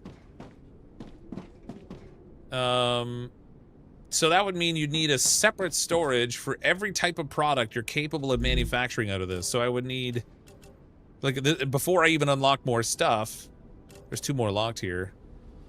You know, I already need like 13 things. So like 13 different storage containers that I have to craft there for all the different types of individual things that it can be crafted out of it, because it doesn't like, it doesn't have like a generic place to hold things. When's the ammo factory coming online?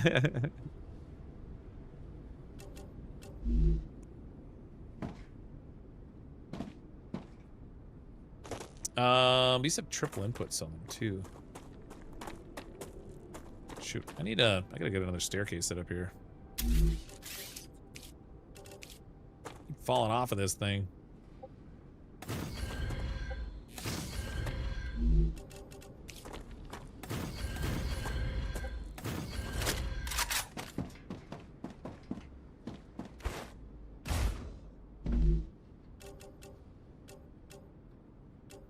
So like all these ones are fairly simple, but then we get started getting the ones where that's actually triple inputs for the things that we manufacture. That'll be fun. That line's only for the first parts. That's from titanium or wolframs, and not so many there. Well, but they're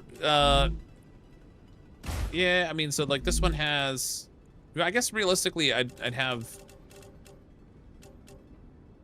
you know, wolfram plates, titanium sheets, titanium beams, wolfram wire, titanium rod. Yeah, so it's like 5 different storage containers, I guess. So far. I guess that's true. So I can make like 5 there. Calcite sheets already have their own separate thing, so that's not really a big deal. Maybe I will do that.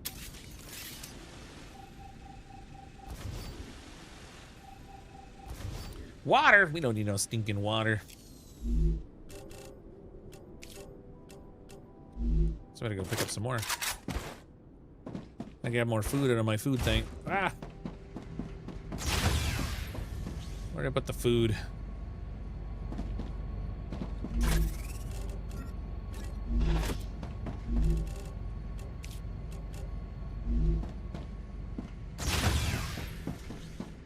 All right, friends, I'm white. All right, see you, Nate.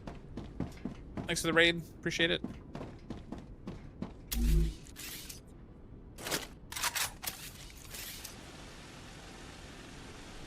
Oh my god, I put them at different heights. I can't be allowed to stand. It's not appropriate.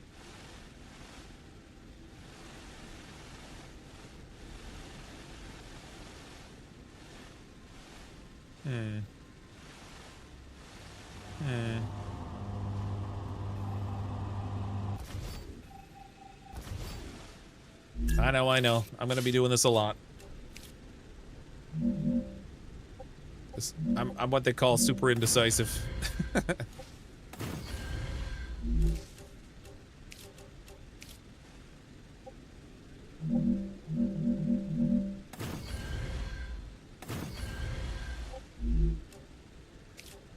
It'll just look a little bit more symmetrical this way.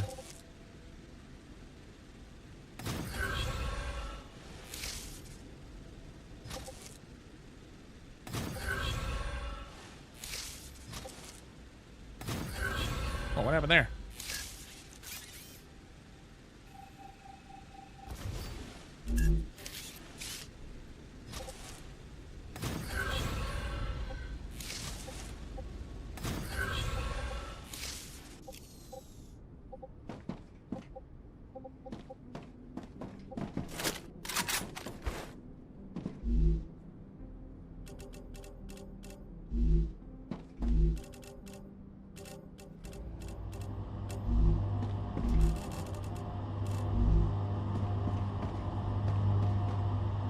Okay.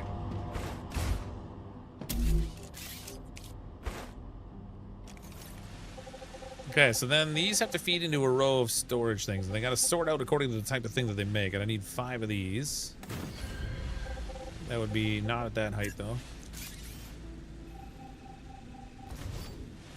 Right-click the center of your rail posts. I could.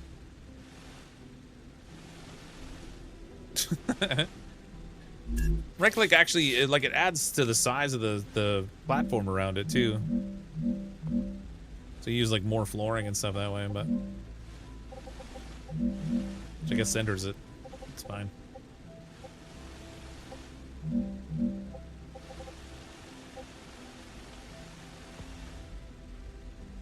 Okay, I need 5 of these.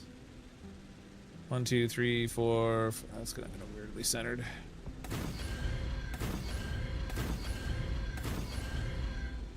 Ah.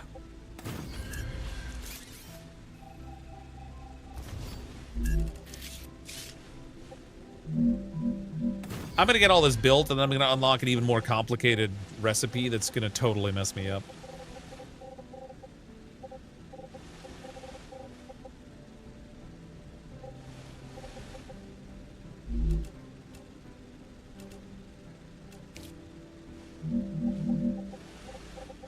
Okay, so now I need rail connectors for each of the...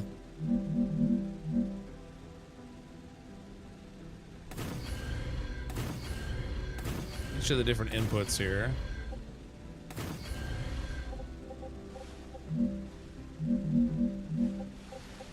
And then each of the outputs also need to flow into... It takes up so much floor, man.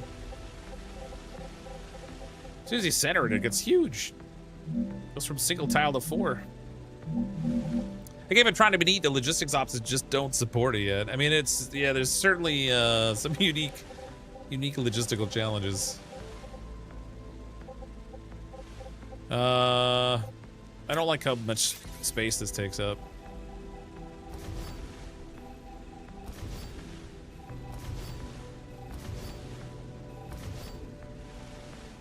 I love what others watch, but I simply cannot play it myself. I'll tear my hair. Yeah, I could. It's a little frustrating. So, I guess. Oh my god, what am I gonna do for outputs? We got 3 potential titanium ones and like 2 potential wolfram ones. But I don't want to have to give a lot of thought to like how it gets into each one of the storage bins. I just wonder if it's going to create a bottleneck on me if I mean, these fabricators don't go that fast, I guess. So if I have all of them come out into this mixed rail and have it just loop around.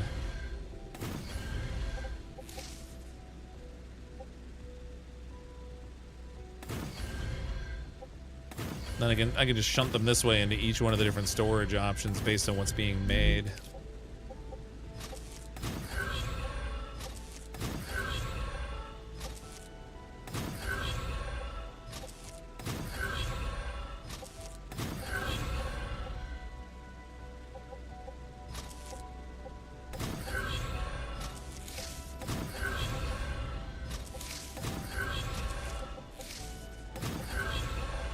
The lack of like not being able to do like different directions on the same rail does make this a little challenging, I find.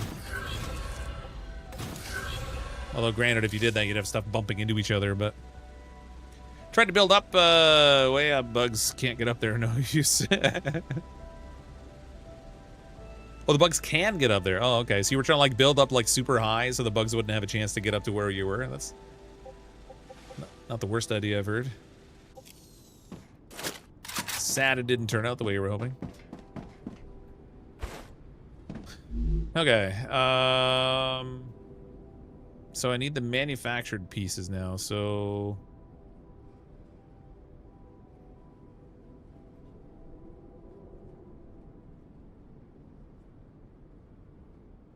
titanium rods, titanium sheets. Shoot, what's the other stuff? Oh, let's set these first, actually. This will be a better way to go about it. So titanium rods, titanium beams. Oh, I can't do it this way. Wolfram plates. Wolfram wires, because they don't have enough, I didn't build enough manufacturers to make everything all at the same time. But I could just like switch it up and have them store in the different places, I guess.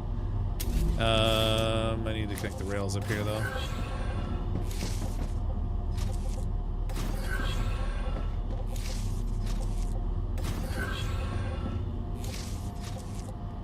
So I guess when I do make them, at least they've got their own little storage spot.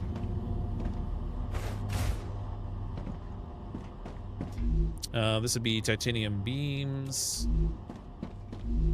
wolfram wire, wolfram plate. See, it does cause a bottleneck. I don't like that. But we could do a shortcut here. I could do like this, so that it could come across here if it's able to.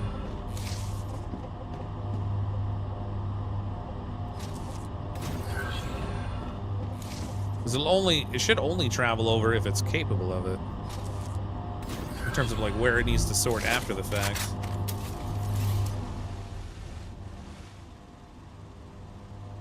That's a little bit better. Although I should switch which one's storing the wire and which one's storing the plates, but because I've got them crisscrossing for no reason there. Maybe instead what I'll do is I'll change the manufacturer. Make this one can be wire and this one can be plates.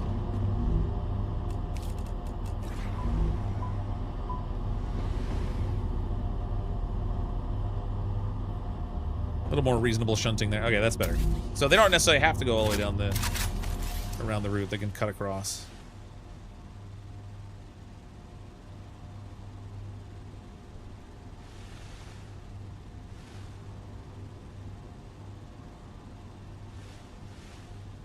That works.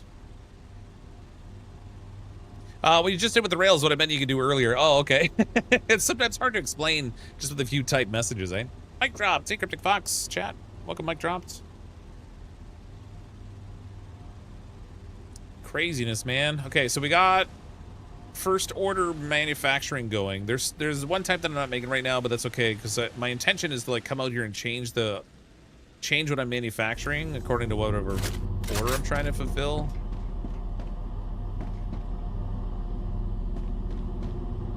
I'm gonna need a easier way to get across there. Alright, so now we need to get I want to get the furnaces going here. This is where it will get messy. So I need a way for the blocks to get around the manufacturer thing where I need just block inputs for these. But sometimes I need manufactured inputs.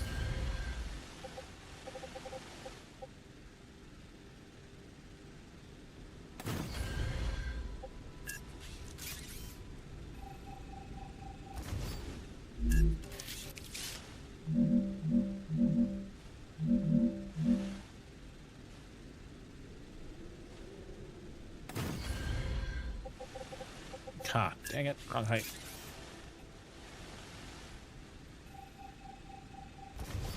Fox's boss logs on to watch the stream. This is my efficiency. Yeah, exactly. Like I said, it's gonna go do manufacturing. I do information processes. It's a little different. There's not as much physical movement involved.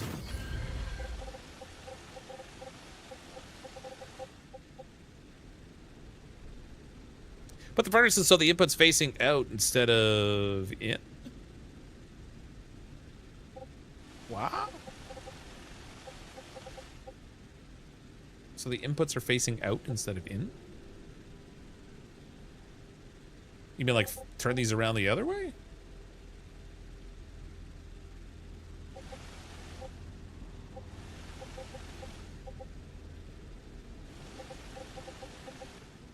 Super confused why I would do that. Because I'd have to like wrap around behind them to feed into the other side.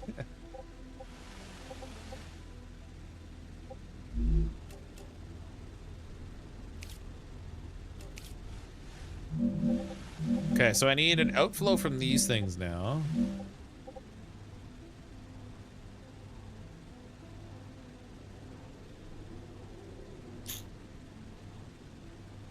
Fox specializes in fixing it after the fact. That's right. That is what I do.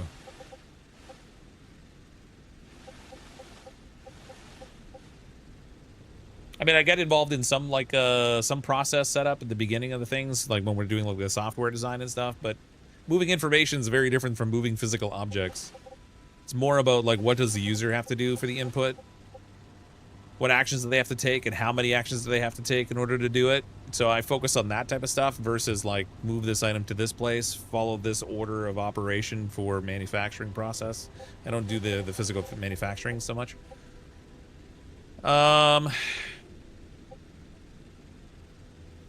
I want all these to come out according to need. And then sort into this machine according to need. I could do,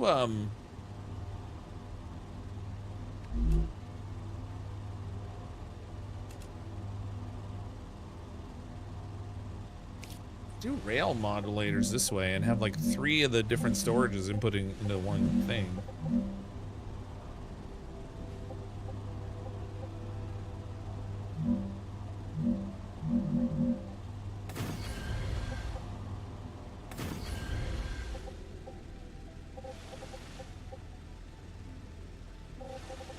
That way I minimize the number of rails that are actually occupied with input so I could loop other things back around to like connect into them. Some stuff has to be manufactured and then it has to be like furnace, then manufactured, and then furnace again. Run a case study on the Denver airport. The lowest bidder of the baggage handling system never designed one before. The system ended up losing 1 in 10 bags. So the when I did Lean Six Sigma, one of the things we did was a case study on airports, which is really interesting because the entire process of an airport's kind of confusing when you think about it. When you show up at the airport, you know where you're going, and therefore you know where your bags need to go as well. And what's the very first thing you do when you arrive at the airport? You take all your bags and you shuffle them up with everybody else's bag and then hope that it gets to your airplane where you need to be.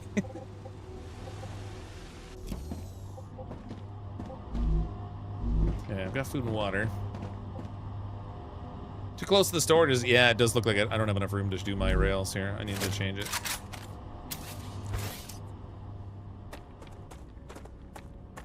Anyway, we did like the whole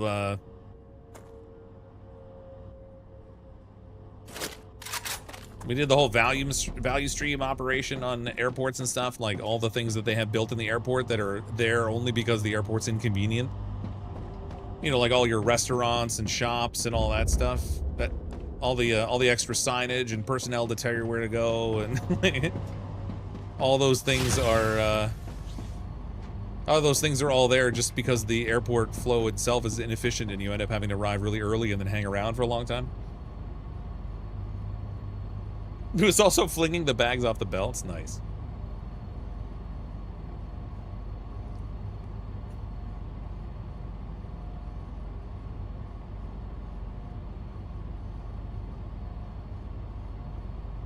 You're a Lead Six Sigma Master Black Belt. I'm only a green belt. You got way more experience than me. Or more training. Combination of the two.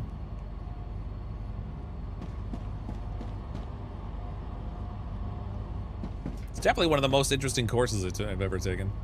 But the instructor was really good. I see waste everywhere. Yeah, I know the feeling. The worst part is, so in my job, it's my primary function at work, but I also do all of our staffing and capacity planning, forecast modeling, all that kind of stuff. The worst thing for me is when I put in like tons of work on something and I show how if they make these changes, they can generate X amount of efficiency that translates to like, you know, however $1 million of savings. And they go, oh, this is really amazing. They blow a whole bunch of smoke up my butt and then they don't do any of it. It just kills me.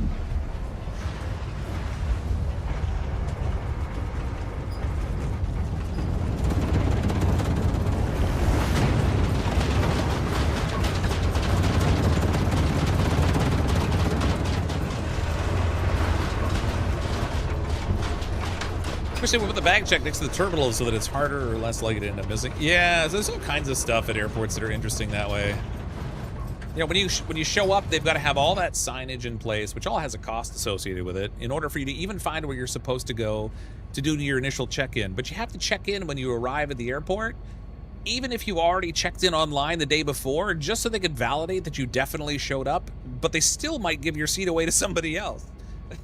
It's just... the whole airport thing is just crazy. Also, we can get in a tiny little metal tube that 2 people can sit at the front of and pilot up to 35,000 feet so they can fly for a while and then come down and land on effectively a pinpoint. So you're an expert in planning efficiency, but in games you do absolute minimal planning efficiency. Yeah, I spend all day from it. I get tired of it. I just fly by them with the seat of my pants. But part of it, too, is that the process of content creation, it's hard to be entertaining if I'm focusing too much on the details. And at the end of the day, streaming is about entertainment, so it's just a different a different mindset when I'm playing too. I don't go through like running reports and data analysis and all that stuff when I'm looking at, okay, well, what do I want to do? There's no point cooling these off. This is a total waste.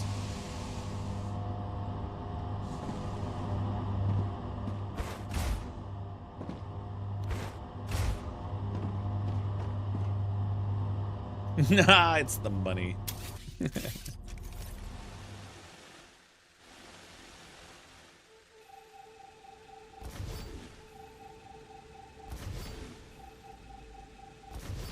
Clear all these out of here.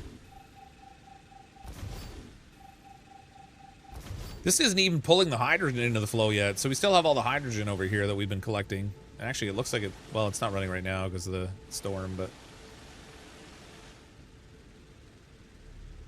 They replaced the broken Denver handling bag channels in 2005. Now it's just as good or bad as the rest. Nice.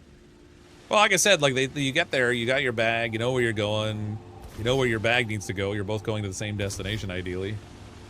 And the first thing you do is stick it on a conveyor belt of spaghetti and mix it up with all the other ones, and then hope that they get it all sorted out properly on the bottom end. Okay, so let's do... If I do a triple input into here... No.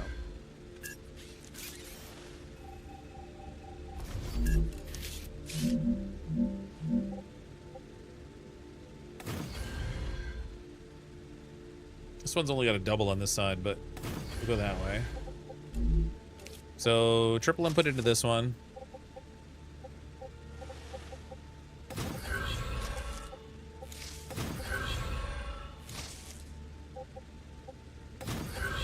Double into this one. Whoops, what did I do? Ah!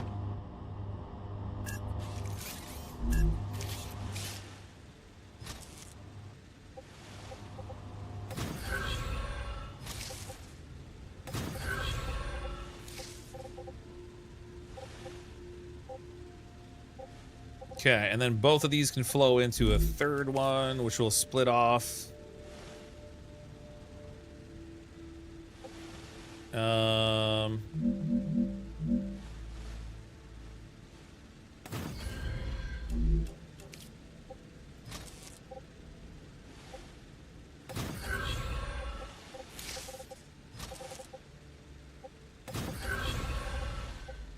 guess I should have done, well, I could have done 6 storages here, but what doesn't matter.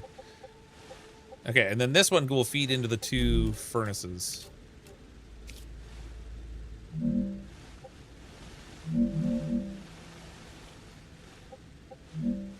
Now that I got it. Whoop, ah!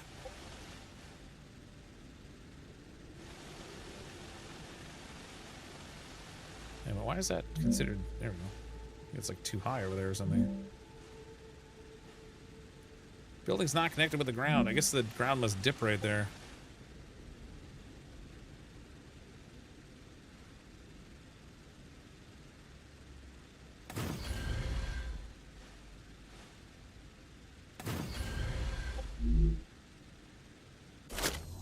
Oops, dang it.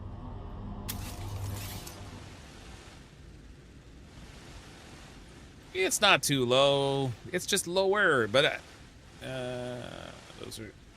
I had to lower any. Oh, look at the one. The one's up higher than the other. That's no good. Visually, that's gonna mess with me.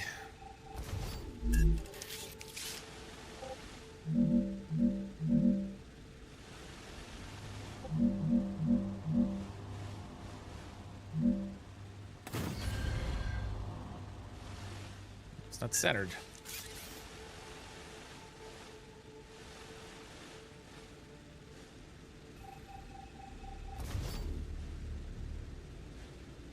Well, yeah, Z lets you copy, but like you have to go back and pick. I don't know. I must be doing something wrong. But you have to pick something first and then copy, because I can't do it from the delete mode, which is weird.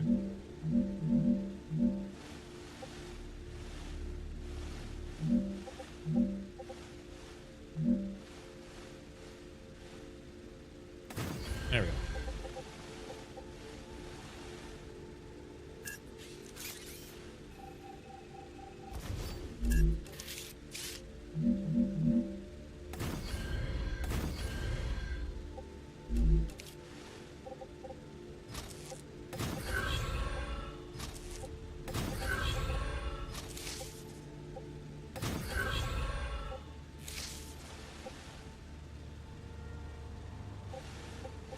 The hard part's gonna be the multiple inputs.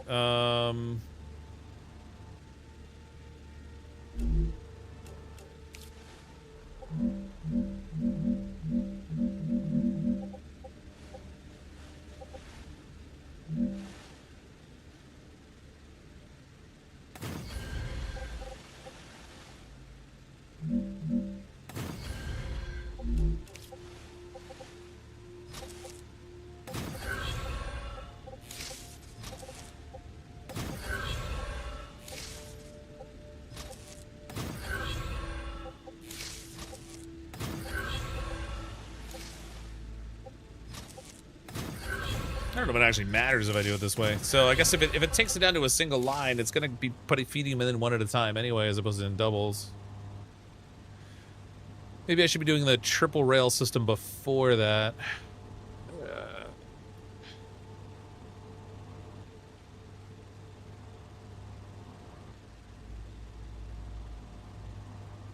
So instead of going, I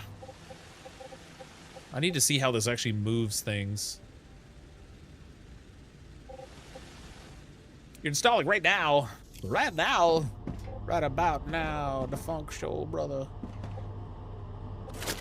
Okay, what thing did I not feed in here? This one has, it's the titanium plates. Okay, so beams are full. Well, they're almost full. Those are full. So let's change the rods over to plates for now. Change this to plates.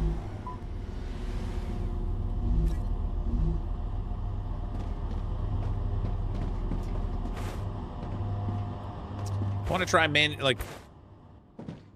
something here that I actually gonna combine pieces for. So titanium housing is beams and sheets. So we'll pick that.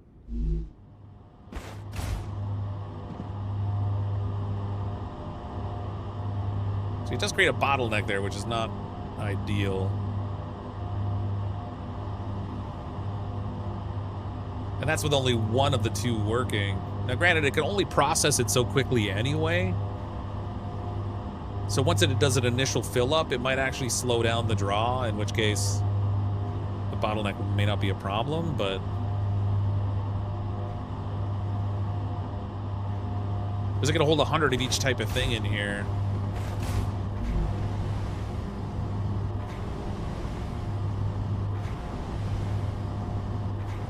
It's never really getting ahead of it though. So that is a bottleneck. That'll never actually, that bottleneck will never get solved if I leave it the way it is. How can I improve the flow? I need to not have, I need to not have a single point of transfer here.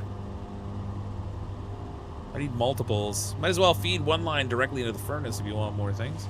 Well, I'm trying to get it set up in a way where it's the most flexible that I could make it, so that if I come down here and I change the furnace for what it's making, it will just draw the resources that it needs out of the storage without having to constantly like change rails around. But I need, so like I'm feeding these into a natural bottleneck. I need to get them onto triple rails instead of single rails the way they are.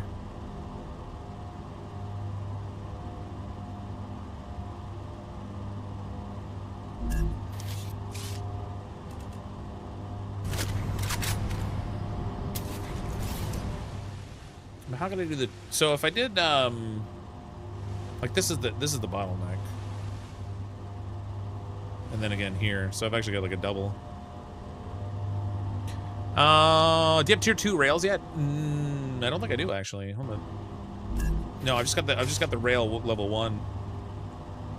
Triple rail will still bottleneck, right? But 3 directly into the furnace might not. Well, again, like if I do 3 directly into the furnace, then I have to do a particular type of manufacturing on one side and not the other. But the furnaces have recipes with like mixed components to them. So like when I start getting like inductors, heat resistant sheets, like these are all different inputs. So I'm trying to set it up in a way where once I get it up and running, I don't have to worry about it. I almost need like, so the multiple lines to feed into, like if I split them here, but I can't have triple lines going to both things.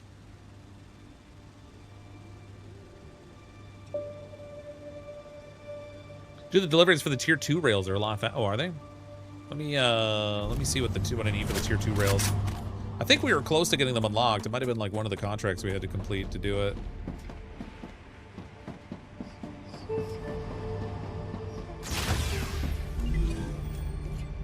Oh, hey, the turret's done.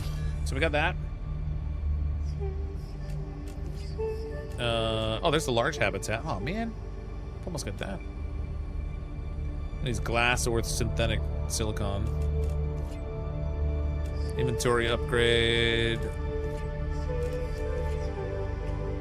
Base core amplifier. Oh, there's the tier 2 rail there. So I need heat resist. Oh, titanium housing. I'm actually I'm making the titanium housing right now. So in the interest of getting those rails. Ah, bugs.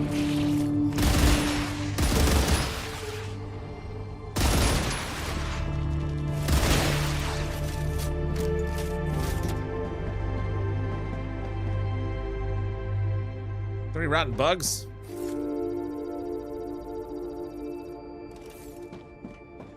Oh, they got up here and messed with all this stuff too. Oh, look, they're breaking my stuff over there.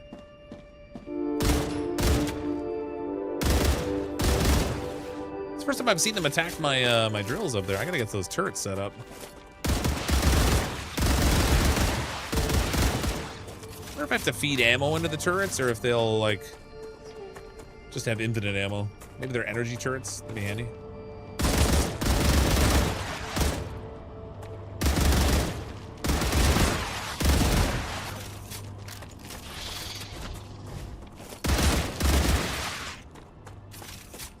Okay, well, that's fun. Rotten bugs. Can't you see I'm busy? First turrets need to stock ammo and the better ones auto reload. Oh, okay. Guess that makes sense. Gives you a reason to upgrade. Whoops. That one's fine.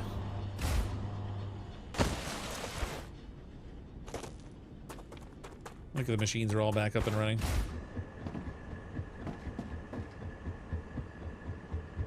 Alright, not gonna worry about it at the moment. The bug attacks are still relatively uncommon.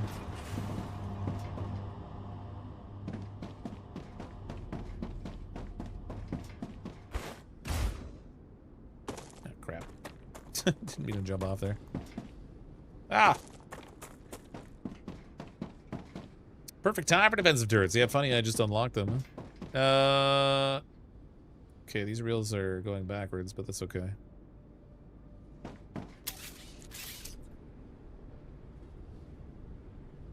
The heck? Got myself stuck there. My poor little drone was stuck.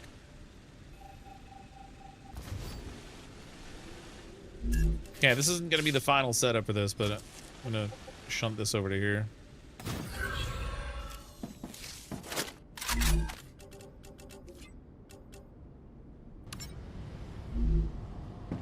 We'll get those going to satisfy that contract. We can get those higher tier rails. I just says one rail to rule them all. One rail to rule them all.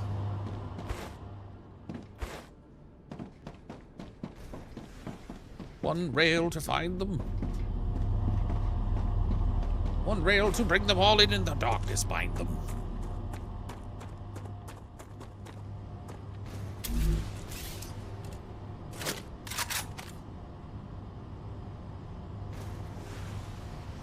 Excuse me.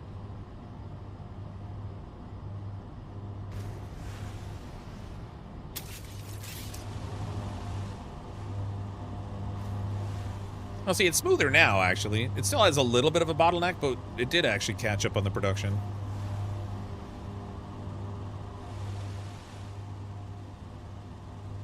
Either that or I drained the storage of the stuff that was in it, and now it's trying to keep up. Yeah, that's what it is. No, it's not. Nope. Okay. That's not as bad as I was thinking it was when I first looked at it.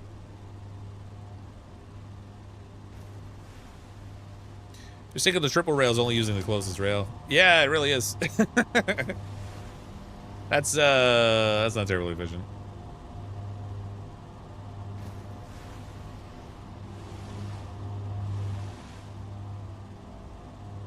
I like the flexibility of having them all go in and then just come out on one rail, but it does create a bottleneck. Mostly at the start of production. Like I said, once the production got into full swing, it seems like it's kind of staggered out. Okay, it's still a bottleneck, but it's not as bad.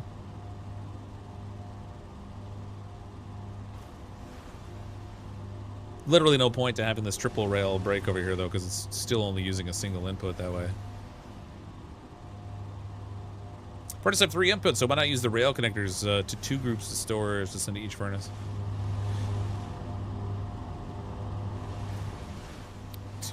Well, so I've got 5 storage things here with the different manufacturing components. Actually, I held a 6th one because it's over here. The sheets that I made right here. Get rid of these.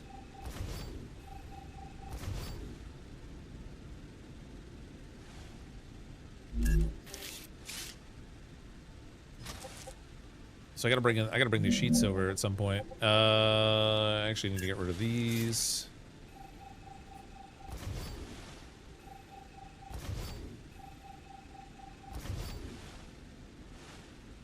Maybe I'll do another storage down here for sheets. Just so I got them all basically in the same area.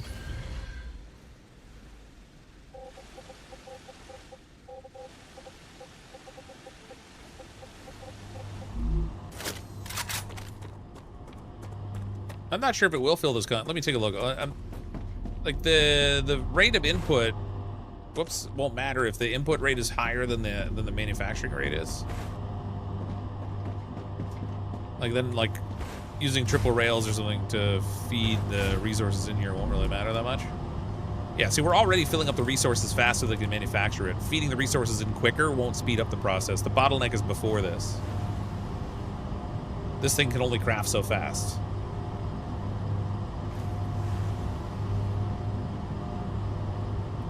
So at this point, it doesn't, like, that won't matter.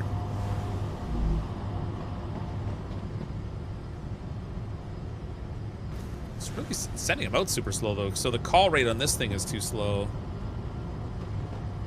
What I need is more of these things working on sending out the stuff.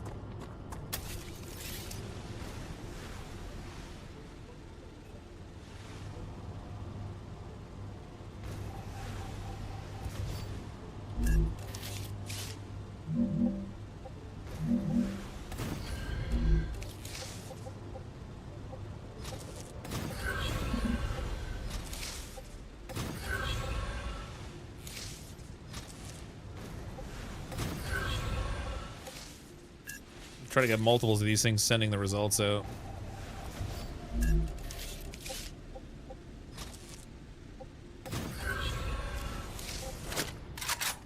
Let's set some stairs over there. Well, I have 2 furnaces right now, but I can set the other one to make the same stuff, but I don't have it tied in right now to the layout because I was just trying to quickly do this contract to get the upgraded rail. Wait, what?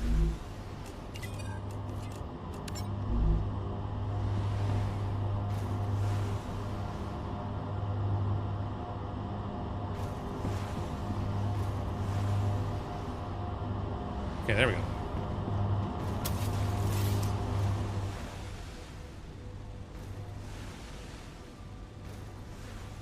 Okay, now with 3 of them running, this is a steady flow. So I might actually now have a bottleneck in the furnace.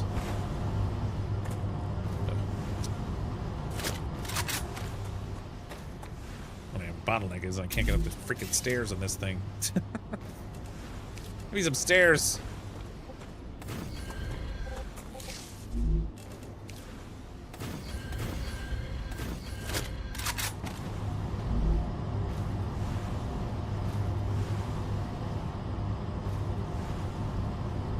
No, still staying static, so this isn't the bottleneck. Well, I mean, this is the bottleneck. Like, it can only manufacture so fast, and I gotta get the second one going too. I want to see how it'll work if I have both of them doing the same product.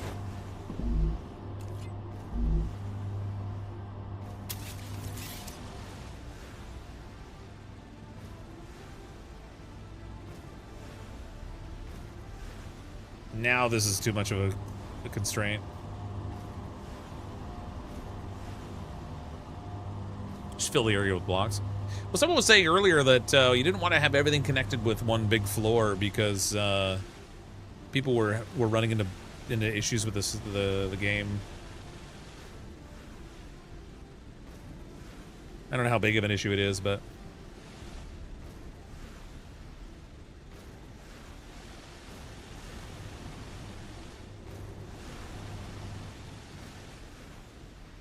so I could use like 3 for each of these for sending out the stuff.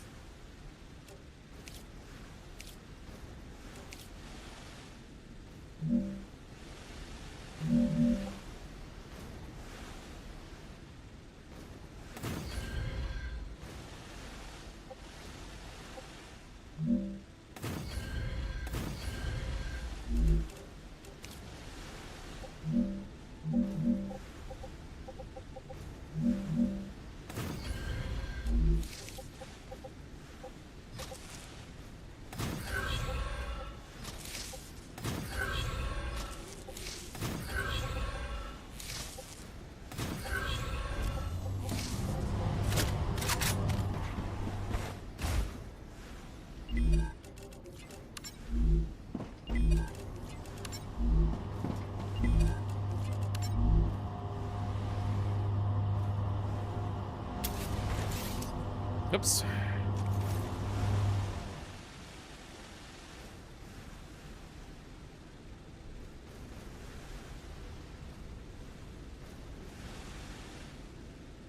All right.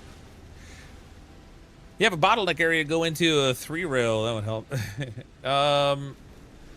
Yeah, so if I could take this and split it in 3.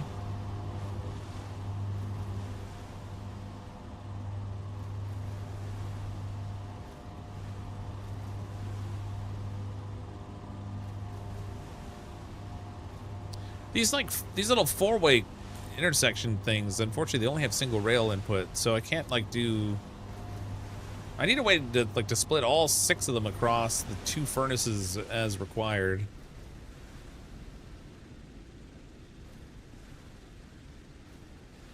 It's always the peasants doing the grunt work in these games. There's a 3 in and a 3 out. Well, there's so this is like a 3 in 1 out. This is just a 3 in 3. So I can connect up to 3 rails in that. Oops.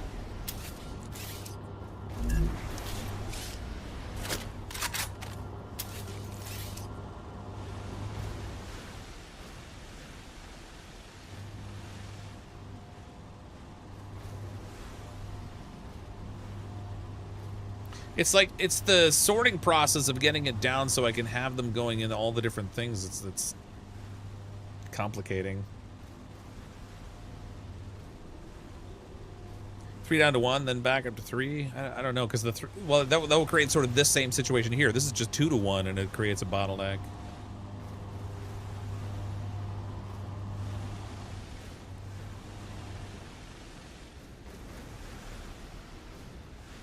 If I could have like a triple rail input for each one of these inputs.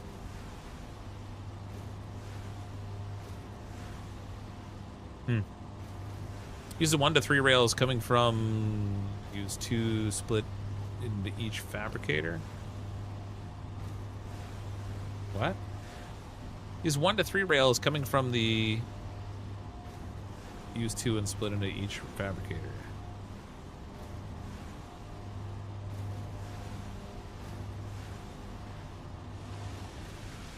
So you're talking about, oh, so 3 rails into the single one.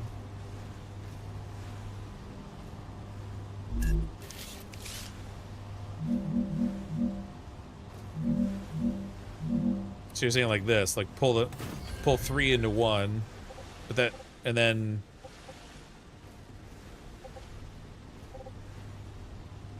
how does that solve the bottleneck? Because that's kind of doing what this is doing.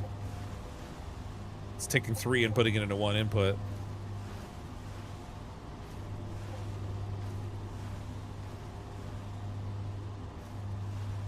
Add another 4 splitter after the storage and in both ends so they can spread out faster.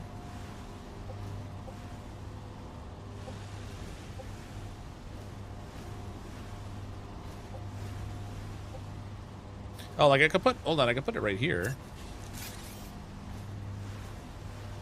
Well, no, because this goes 3, hold on. Ah, my brain. Why's my brain hurt so bad? Hey, Fox, where's Nate? He was playing Water Park Simulator tonight. I decided to try to, like, redesign the whole layout of this. I should have done some experimenting offline. It's really, like, the sorting from all the different things into the different machines is really where the trick is with this. Do you have a 2-line rail? No, there's a 1 and a 3, unfortunately. And I'm trying to complete this contract to get the level 2 rail, which I think just allows for more flow, but it's still only a single one. Link the storage units. Well, if you put them like again, the rails only go one direction. It'd be so much easier to show you. Yeah, probably. That's probably true of most things.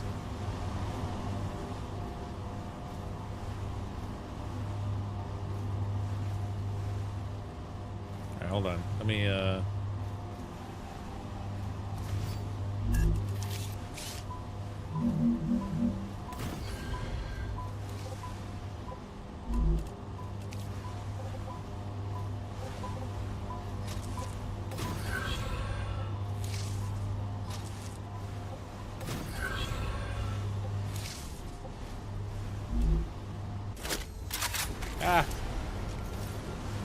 keep accidentally exiting my drone.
Basically creating a little honeycomb here.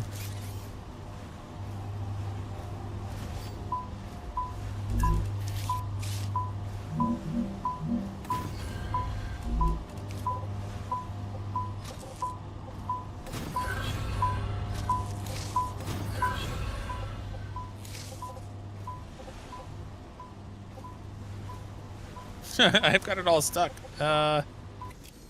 Where's my...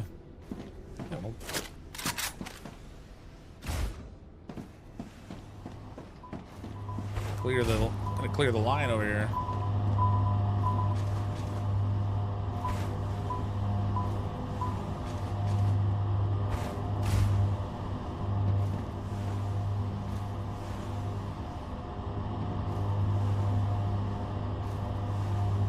No, I did something wrong. They're all going the wrong way.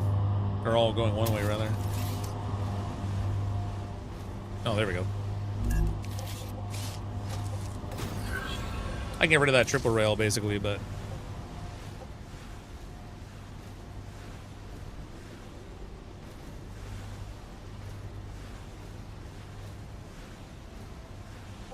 gives them more pathways to go there instead of only going a single one.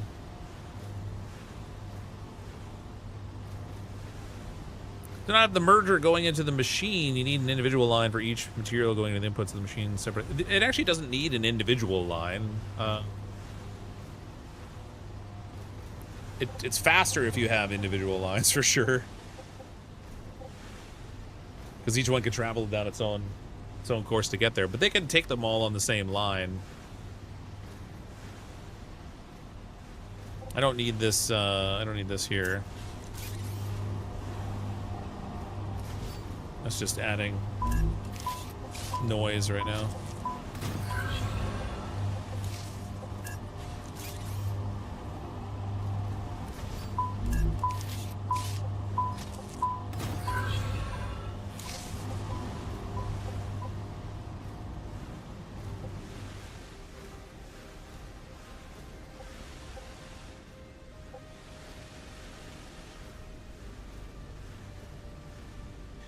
Under the merger into the machine, that double input needs an individual material line for each input.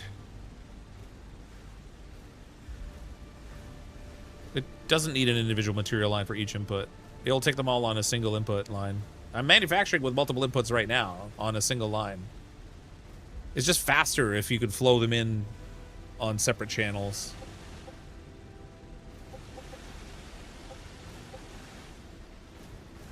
Like it's not calling for a different material on each one of these input lines.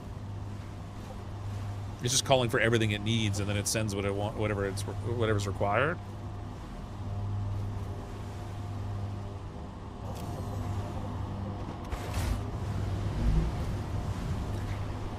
Okay. So that one, the incoming flow is a bottleneck now. Same thing with that.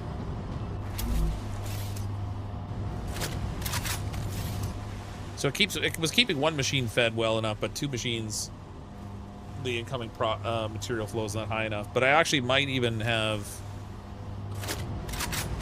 too few inputs over here. Where's the... So this is all coming out of the titanium. Yeah, see, that's tapped out. These are all tapped out. Except for the pipes, because we're not using those right now.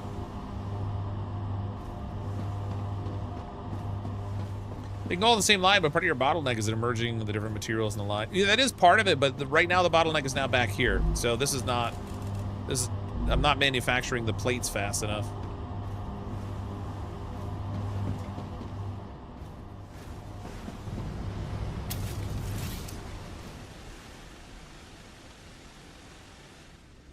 I have it set up so two of these are doing titanium fabricating and two of these are doing wolfram fabricating. And then I have two machines over there that are doing fabricating for calcium.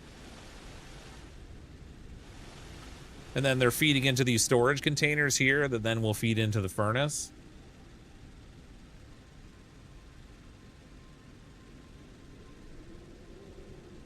Changing the storage on the far right to plates isn't going to help because I'm still not manufacturing the plates fast enough. It's the manufacturing here right now that's the bottleneck. I could I might even have plates on me, actually. Yeah, I've got some stuff on me I could put in those storage things. Ah, crap. I gotta fix the floor in here. Stop relying on jumping across these things. It's only 21, though. This is already full of pipes, so that won't help. I got one frame I can put in the furnace over here to send out. Oh, wait, that's a beam. Oh. Can't put the housing in there. I can put it in here.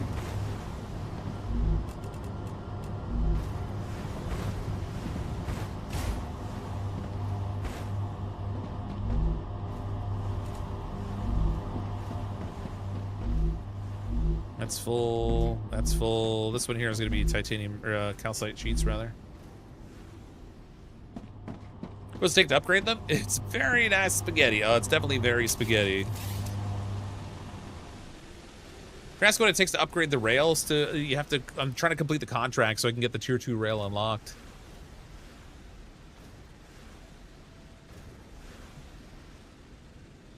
I'd really hate to be the maintenance guy that doesn't maintain Fox's production facilities. Yeah. I'd feel bad for him too. All this stuff over here on the right-hand side is not being used right now. It's all disconnected from the flow. It's all just this stuff in the center. Same thing on this side. This stuff over here is not being used either. So we have the wolfram we're harvesting from back there, the titanium from up there. We have helium that I've got stored here, but it's not using in production yet. It all feeds into here, into the fabricators, into storages, into the furnaces, and then I have to do another row of fabricators afterwards. Which would be great. Imagine changing the rail for maintenance, you accidentally misplace the layout. Spend the points on the rails and ask for forgiveness later. That's probably a good idea, actually. I don't know how many points I've got, but I probably have enough I could just buy it outright.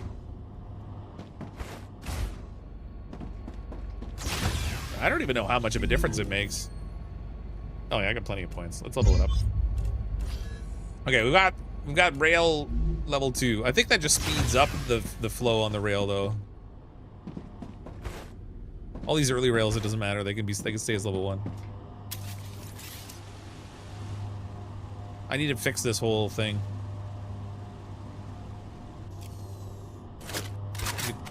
Let me turn these off for now.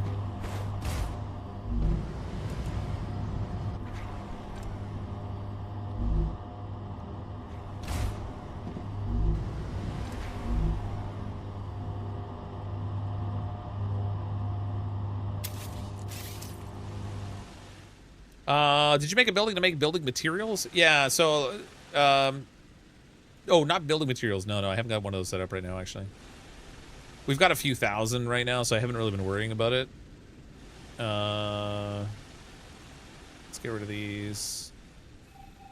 Save a little heat under the shield here. Oh, hydration very low.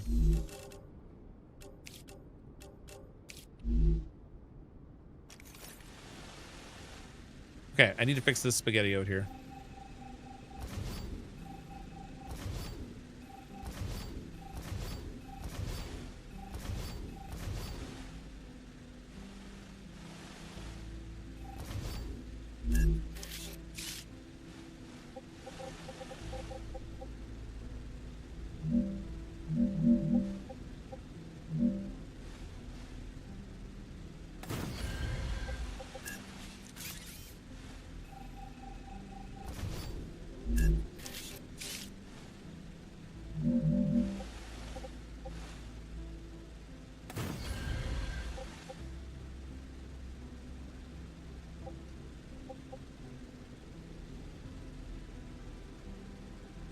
I mean, the only thing I can think of is just having a whole honeycomb of those silly four-way things out here. Instead of doing, like, triple rails, I could just do, like, a couple rows of honeycombs that then feed into these inputs.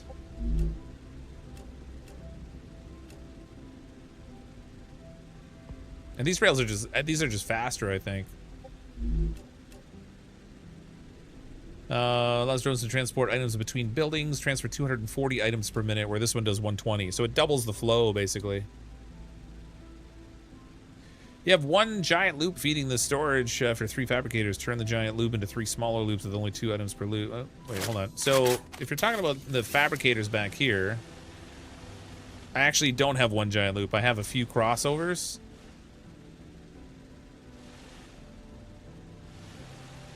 I need to actually... I gotta get this set up here. Get our calcite. Wow, look how much faster that is. So much faster.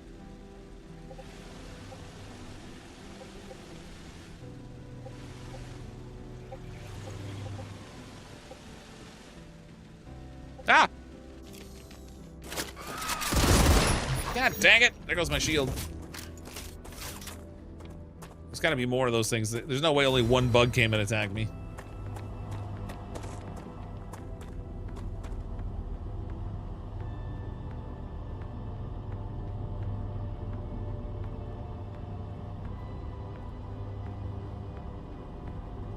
Ah, the spamming people.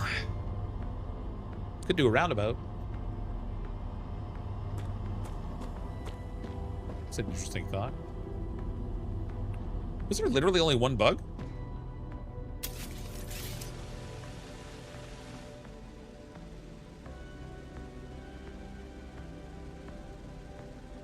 I only wanted to say hi. There was one bug. That one bug came over, and yeah, it probably did want to say hi. I splatted it. I don't see them attacking my machines anywhere. Alright, well, whatever. Crazy bug. Poor bug just wanted a hug.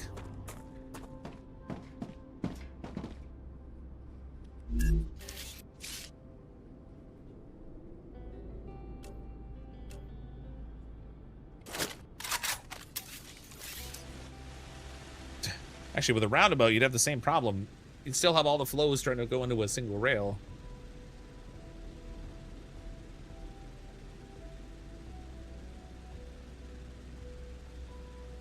Do you need more raw materials in? It's not. No, it's. I've got a couple of different storage points for the different materials going in. I don't think it's that. I think it's. I had some slower production. These things here only fabricate so fast. And so they drained out the storage, feeding into the furnaces. Oops.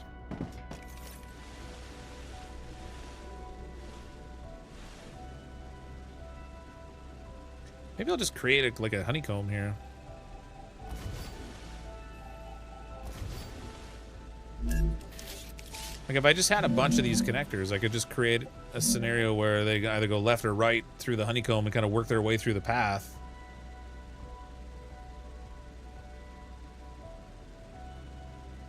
With the pulse system, a line isn't full, it's because of demand. Yeah, exactly.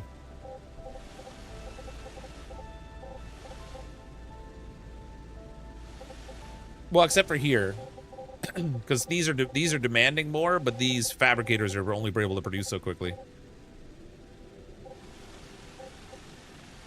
So that those lines aren't full because the fabricators are not outputting fast enough.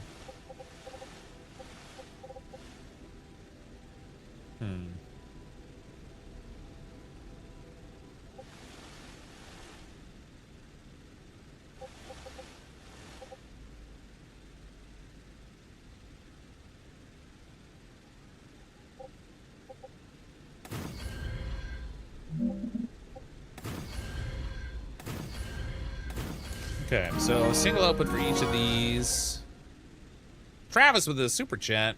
Could you use the faster rails coming from the drills? I could, but it doesn't really matter so much from the drills, I don't think.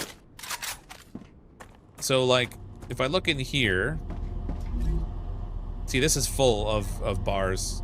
It's the fabricator can only make the sheets so quickly, and so it can't pull any more of the resources from here. This is full. This one back here is full. Those back there will be full. So this part back here is already not the issue. It's producing enough. This is the bottleneck at the moment right now for creating these parts, because the titanium sheets can only be made so quickly. And then those feed out into the storage containers out here, which are now full. What the? God, good thing that the guy's noisy, man.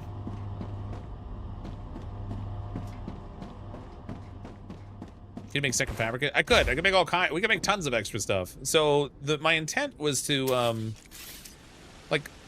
my intent was to, after this, do the furnaces, do another row of fabricators, and then have my outputs. And then some of the stuff that gets fabricated has to loop back to go into other processes.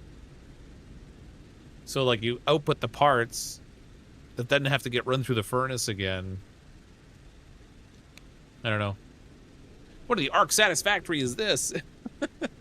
This is StarRupture, so it really is a lot like Satisfactory. You're building the same kind of an idea with like manufacturing systems and launching the components up into outer space. But this has a couple different components to it. Like there's alien bug waves and stuff you have to deal with. There's a star up there that explodes periodically and bathes the whole planet in fire. You meant specifically the bottleneck fabric? Yeah, you could. So like I said, with any of these things, you could just build more of it, and then that would speed it up. I could double the number of fabricators I have here. I could even try setting up the input flows differently so that I could have all 4 fabricators making the same item if I needed them to.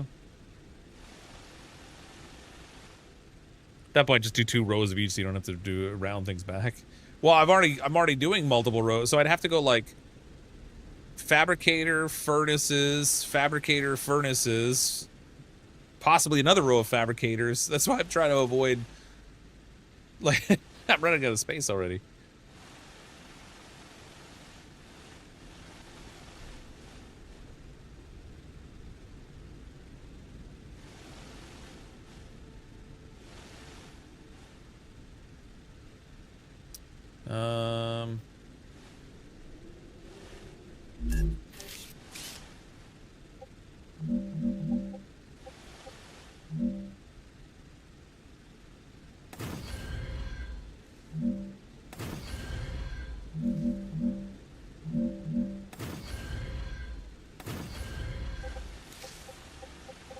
Let me think this through for a second.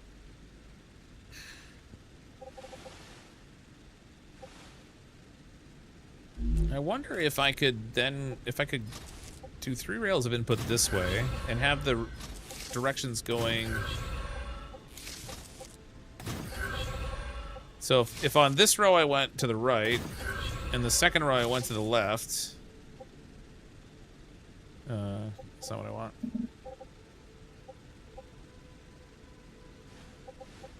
No, if I could cancel, yeah, dang it. I'm also using the wrong rails.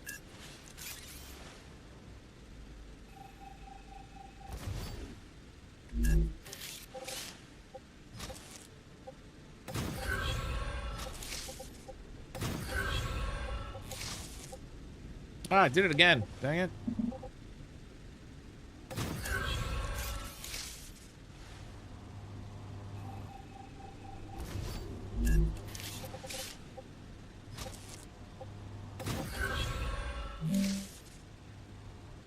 Thanks again for the super chat, Travis. That was very generous of you.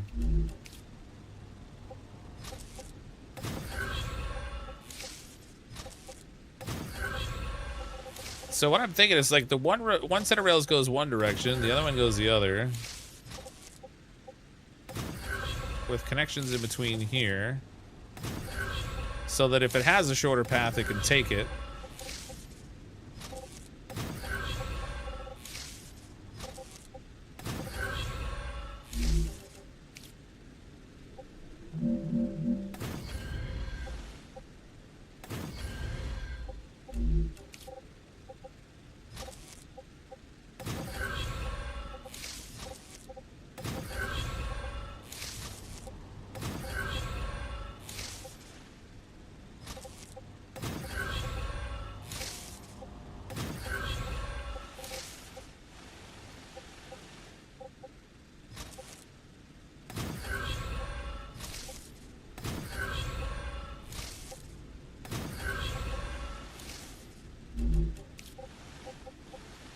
See how this works.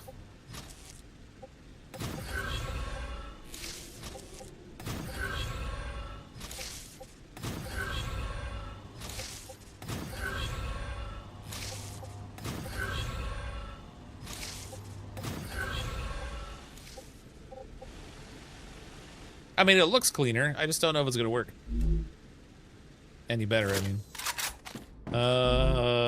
let's go back to just making these housings.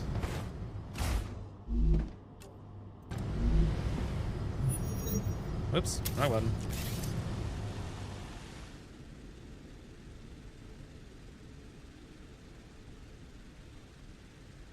It's like sometimes it'll use 2 because of the source that it's coming out of, and then depending if I was making something different. See, that's still a bottleneck down here. Oh, I didn't use faster rails down here. That would be a problem. Hold on, let me get rid of these. We'll put the tier 2 rails in here so we get speed this flow up a bit. Oh, stop beeping at me. Drunken Dragon Gaming, thanks for the raid. Appreciate it. Welcome anyone joining from Drunken Dragon.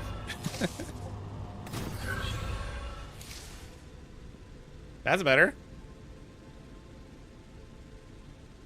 It's like tiny mice running around. DDG raid, yeah. Welcome anyone who might be joining the stream. Appreciate the raid. So, like, that looks like it works better. It's a little cleaner looking too than what I had. Let's change this over to... Oh, I don't have the Wolfram powder for that.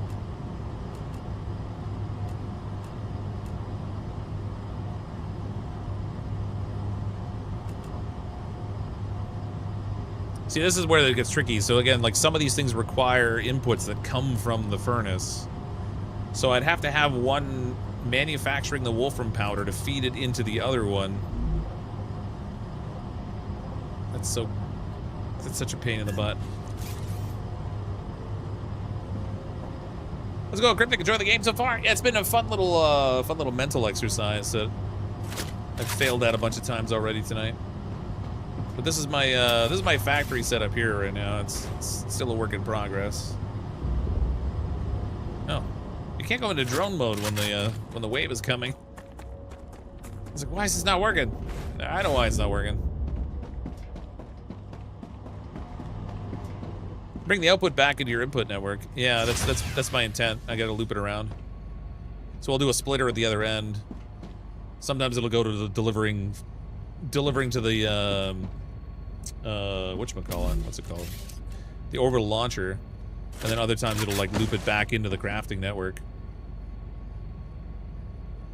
Mental exercise for all of us, for being honest. I mean, I feel like some of you have played these types of games enough that you've already got this sort of thing all sorted out.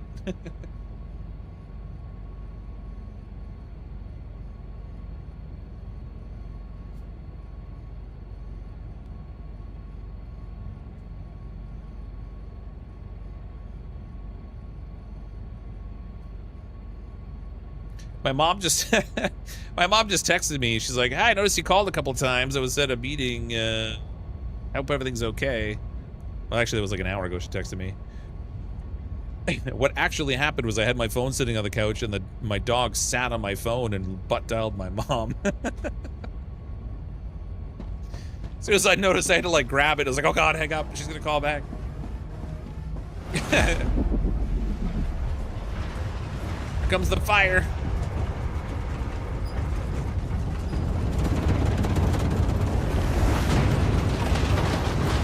She's toasty.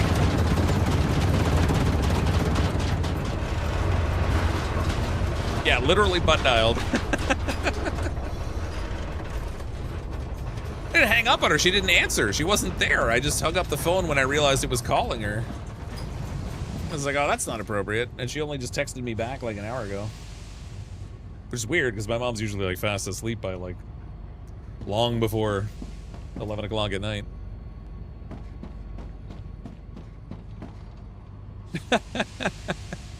What kind of dogs do we have? We have 2 mutts. The one is a what they call a pot cake. It's from St. Lucia. She's like a, I don't know, blend of a variety of different dogs. We don't really know exactly what. We tried doing the DNA thing, but We weren't really convinced of the results. It said like Cocker Spaniel was the primary one, but she doesn't look like a Cocker Spaniel.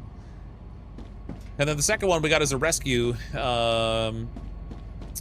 in our own city, and she's a mutt too. We have no idea.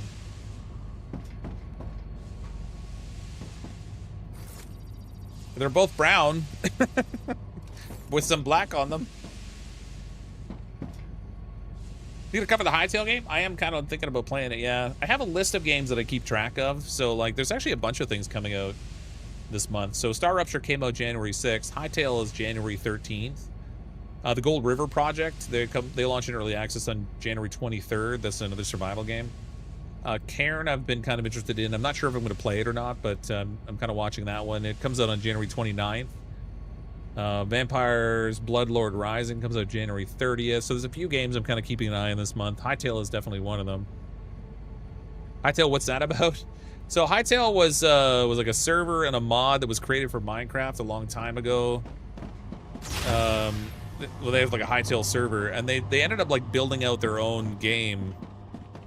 That's like it's kind of like Minecraft, but with like much deeper role-playing elements in it, and like more variety and stuff. So I'm kind of curious to try it out, because it's the project was killed some time ago and then brought back to life, and like it's the whole thing's just like a whole mystery almost.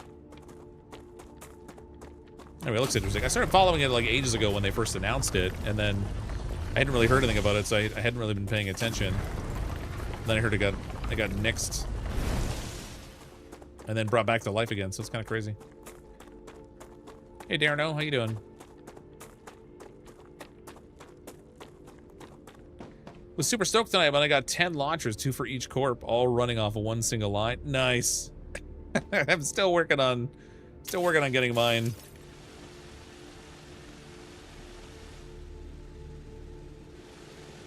Oh, my one furnace isn't lined up right. Dang it. Oh no, I see what it is. I got my storages are off center.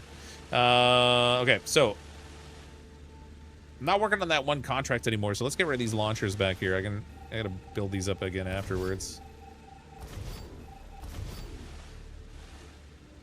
So I need, let's get rid of this. I'm gonna get rid of the next row of launchers over here too. Gotta create space. So we're gonna do a 1 to 3 rail modulator.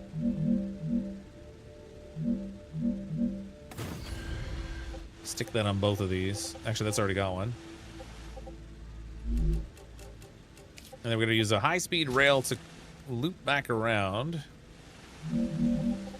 So if I smelt a piece here that I need in my production chain, I can just throw it right back into the input. And I'll do the same thing on this side.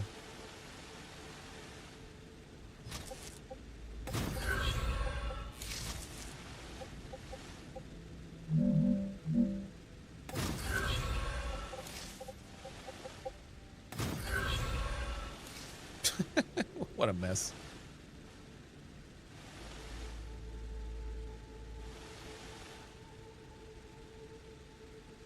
That's kind of ugly. I don't need this.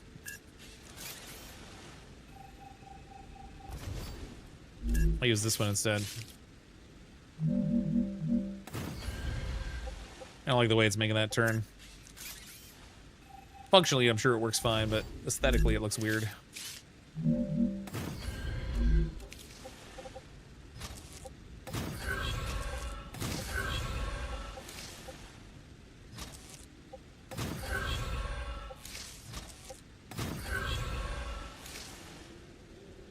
Okay. God dang. I've been following Cryptic for some time. Good choice, DDG. Oh, really? So I'm new here, but you look like a cool dude to raid, and you have a way too big a list of games to play, but unfortunately I gotta go to bed. Got that 4-letter word to go to. Oh, the work thing. I know the feeling. I still do the work thing, too. Thanks for the raid, Drunken Dragon Gaming. Appreciate it. Those dog DNA kits are pretty accurate. Some genes are stronger. Ours, our main is a flat hair retriever muppet, or lab DNA shows more than majority DNA. Oh, really? Like, our one dog has, she has a ridge on her back, so we're convinced that's a thing. She's like, we're like, she's got to have ridgeback in her, but the DNA test said no. So we're like, well, how's that possible? It's a very distinct ridge. Okay, how many fabricators do I want down here? Do I want 4 again, or am I just going to use 2?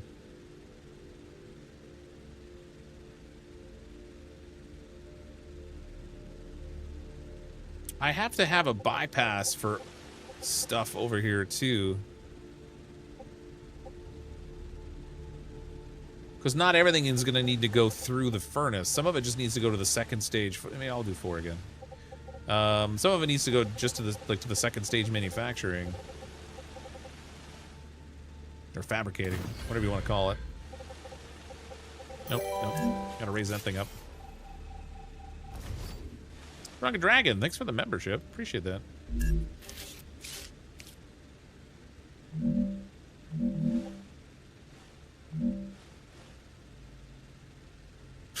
This is gonna get so freaking messy.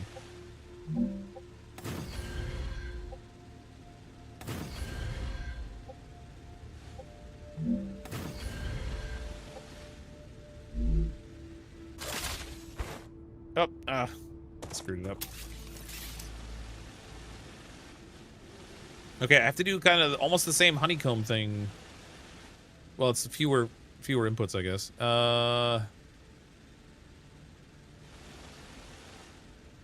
So I need a way for the materials to skip over the production line if they don't need to go through the furnace. So we need a bypass over here.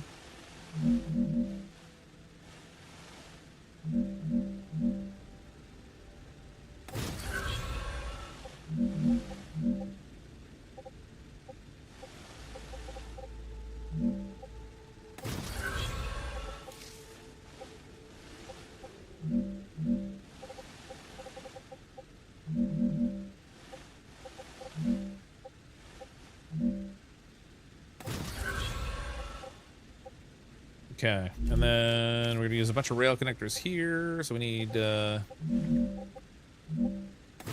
there and one there.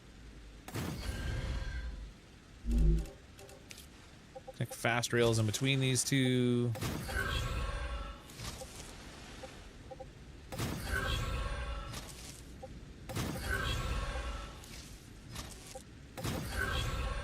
Oh, actually, wait. I need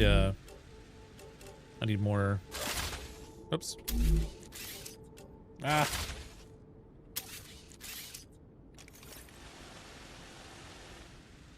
I need more connectors in between, I guess. So I need one for each one of these. I'll do one for each one of the manufacturing things we got. Fabricators.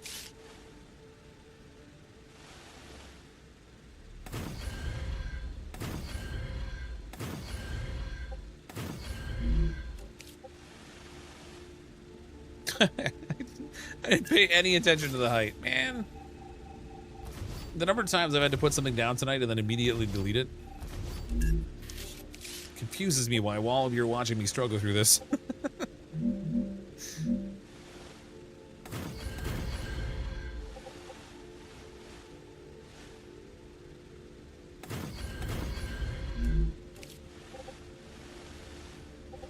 I still put them too low.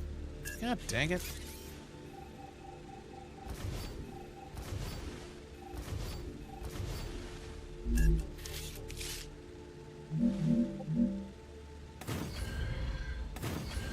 There.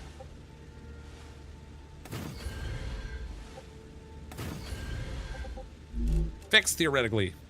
So we know how to do it better? Yeah. It's like, well, watch you do it, and everything you screw up will, like, well, no, oh, wait a minute, that's not how you do that.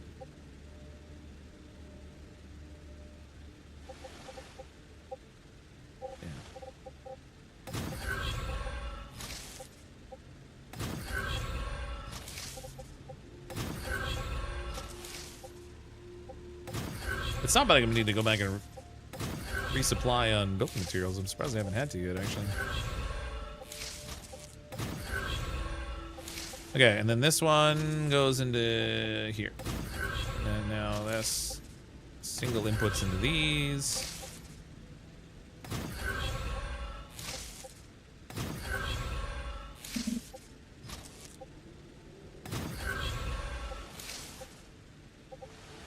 What a mess.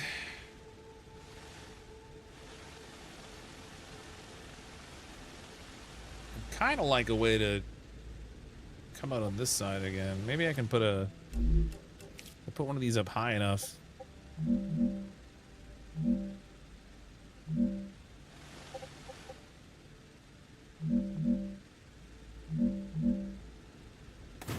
think I can do a rail that skips over top here.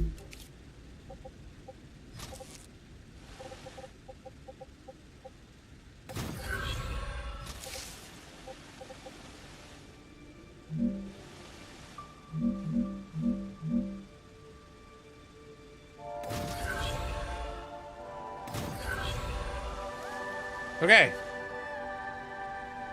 I think that'll work. Maybe. Am I gonna actually produce anything tonight? Well, I made some titanium frames, so it's not like I didn't do any production. But yeah, theoretically. Let's go get rid of all of these things down here.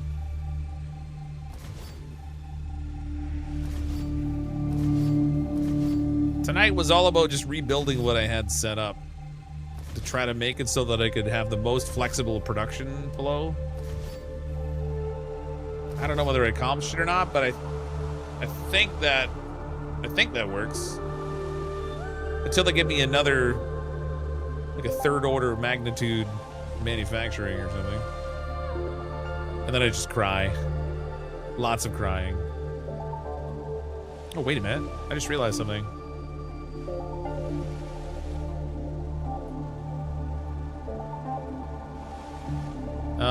I've got these huge rails going around the outside here to resupply stuff. I don't need that. I can go through the middle.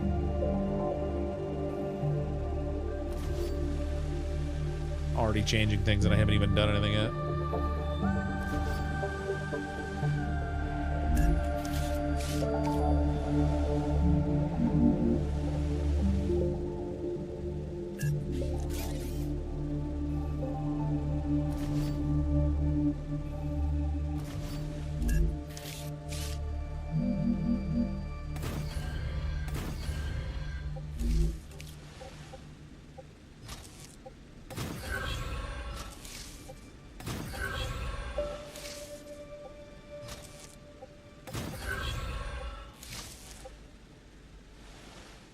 Oh, it's colliding. Are you kidding right now? Dang it. Why?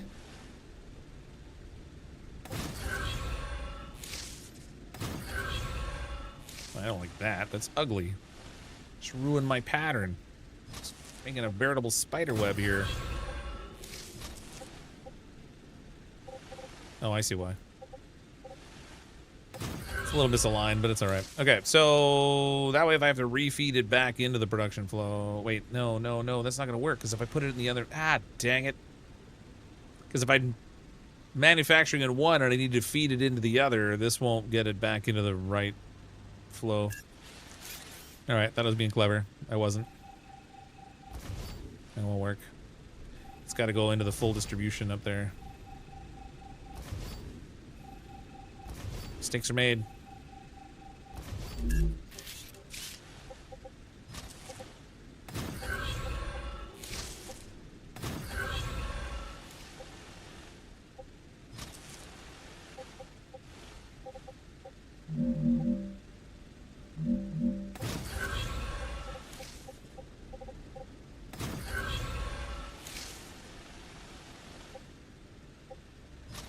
It's like redoing the stuff I already did.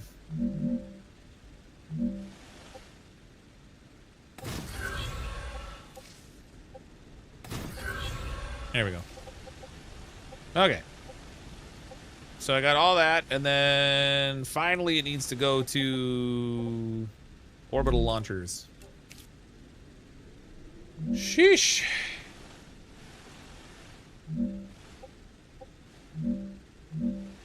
And then I gotta figure out how to defend all this stuff from the incoming bugs when they show up.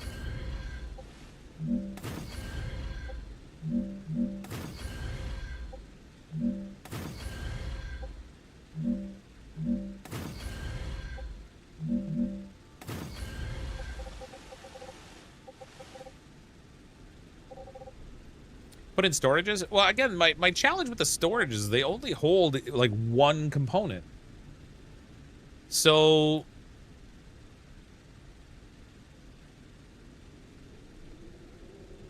like, if I have to make, like, 10 different things, and I'd have to have, like, a whole bunch of separate storages for different types of things that you might possibly choose for it to manufacture. I wish there was, like a more of a, like, a generic storage that would just, like, stockpile things, but... or, like, stockpile, like, 100 or 400 of each of, like, 5 different things. I think there's, like, some of those storages we can unlock later on, but I don't have them yet. I'm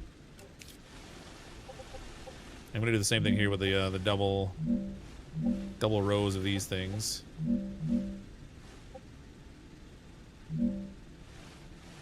Get the freaking height lined up, Jesus.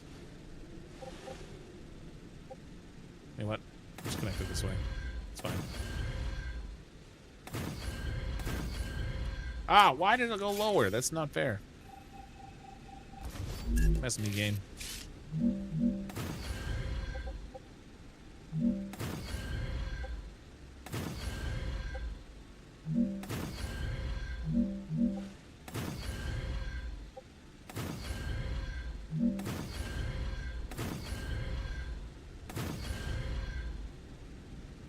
Is there an upgrade for storage so it'll hold multiple items? Yeah, later on there are some multi-storage items. They're pretty late in the game, actually. There's an upgrade for, like, single storage that holds more stuff. But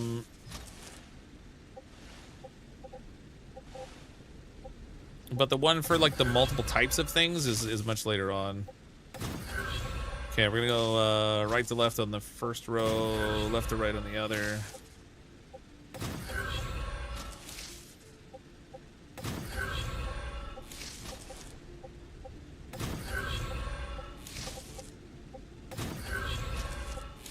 Shocked I haven't run into building pieces yet.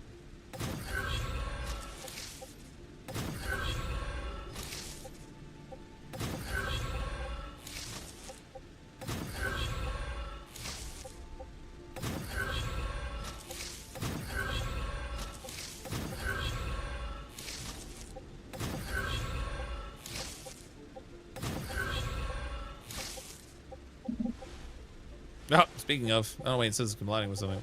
What happened? I don't know.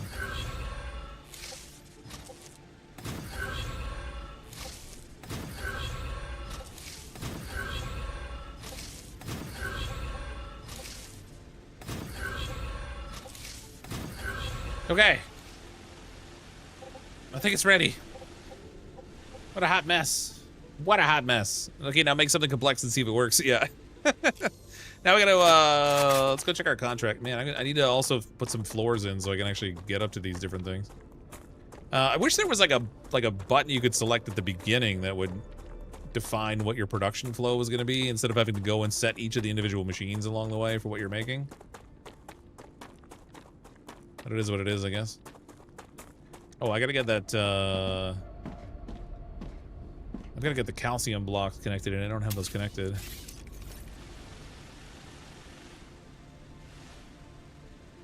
So the calcium blocks are needed for some of the manufacturing.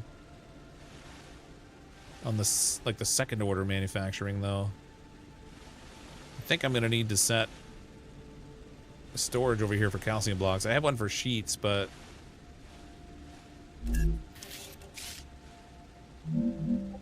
which means I'm not quite done. Close, but not quite.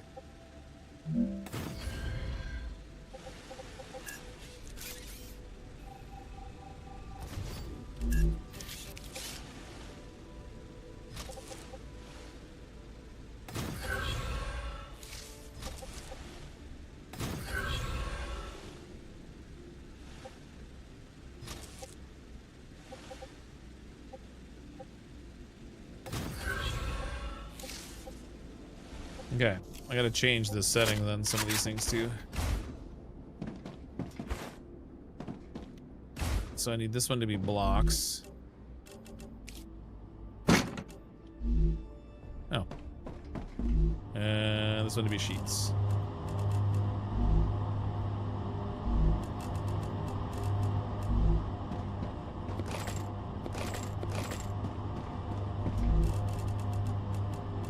Man, that filled up fast.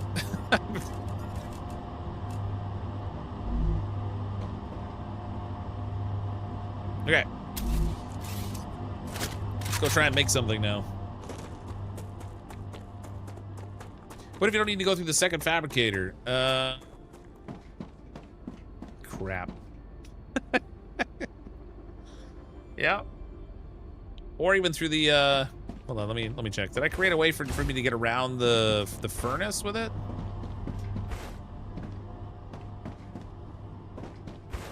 I don't think I even have a way around the furnace right now.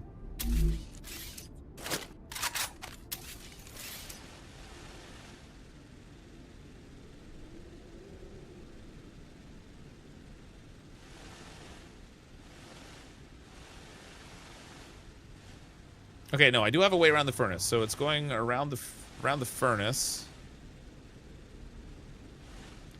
But yeah, if it needs to go, okay. If we don't want it to go through the second fabricator, we need to have a way for it to get there.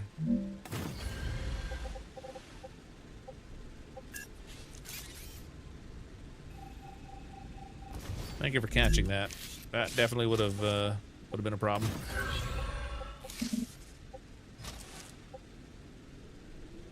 Oh, that's wrong.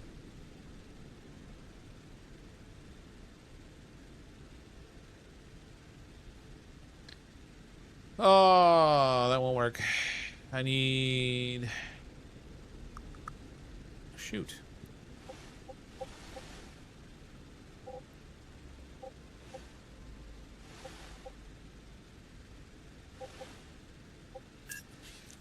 I gotta feed this in sooner.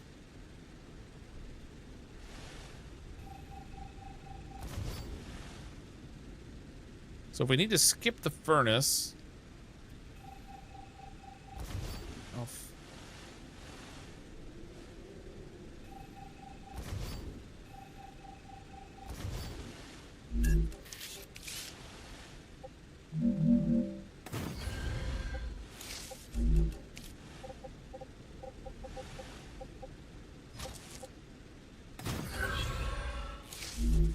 And then if I gotta go back the other way, I'll stick one here.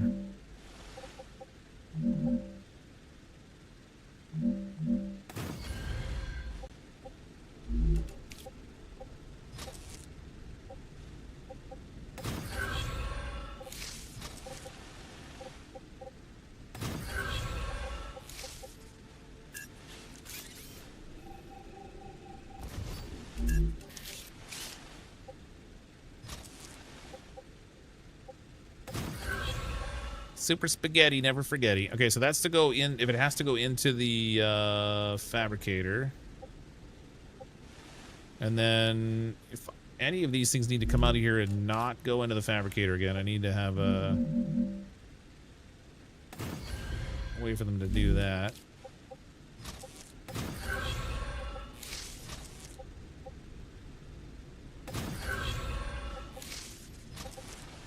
Send that right down to here.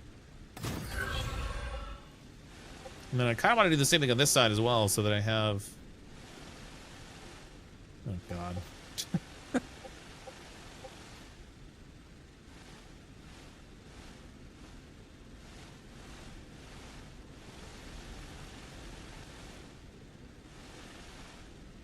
Okay, so that one's coming in this direction. So if it's skipping the, so if this one's skipping the furnace, I need this to be another splitter point.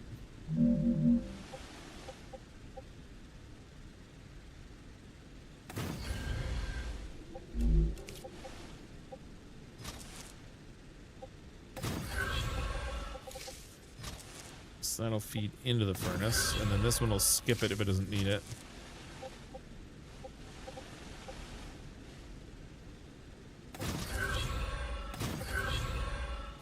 Oh my God. Keeping track of all the spaghetti rails is really crazy. Yeah. Take the third input from each furnace and use that as the bypass to the last row. Well, I kind of... Yeah, I could do that, I guess. I mean, I've already got it set up with a bypass now, but it's not the most elegant looking thing, is it? And then I really want to turn this thing on and see whether it all just breaks on me, because that'd be great. It just like broke instantly.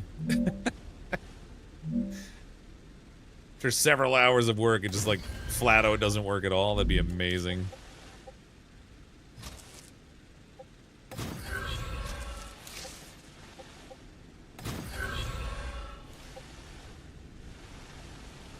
Okay, so it has a mechanism to skip the furnace and then go into the second fabricator if it needs to, but if it doesn't, it can skip.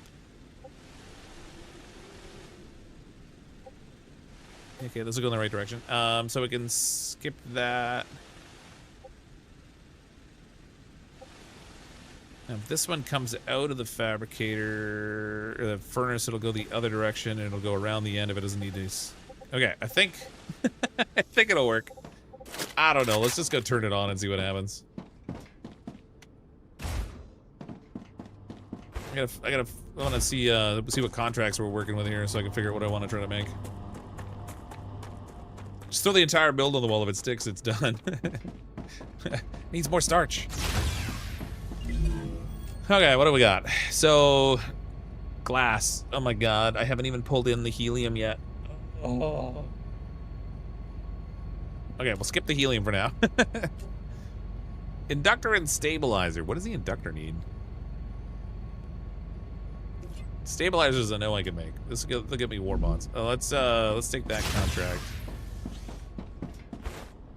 I gotta put some floors in here to make this easier to get around too. I'm still humping it like a chump here.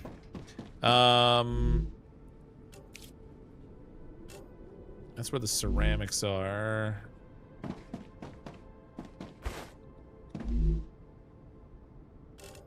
Stabilizers. Titanium rods and rotors. Okay, so we'll get that going. Good. We'll get like 2 of these working on the stabilizers now. We'll just see what happens if I get 2 of them going. So earlier in the production, I have to set these for making... one of them's got to be rods.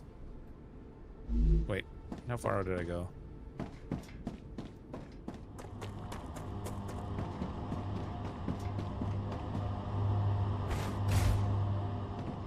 Wait, stabilizers. Oh wait, how do I make the rotors? Oh no.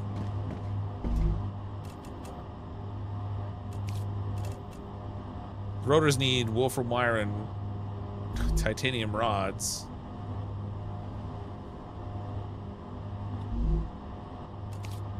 Which are both fabricated. Oh, crap.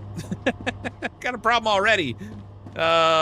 This thing needs a way to send back around the loop so I can have these manufacture rotors.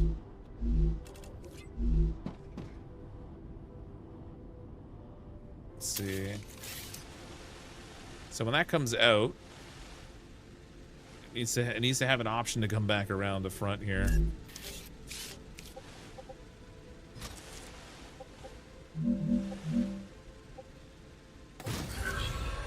And feed into the same production chain so I can...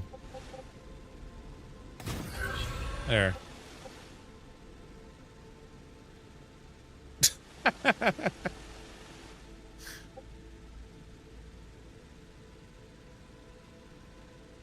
There. It works. Good lord. I need to get some of these things set up for that thing. Which one was that? Not that. This thing. Oh, it's the cheaper one too. Wait, what does it take to make inductors?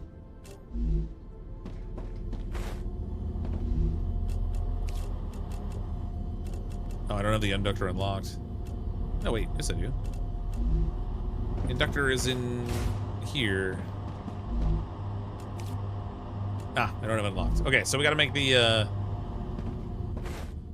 stabilizers, because that's all I have unlocked right now.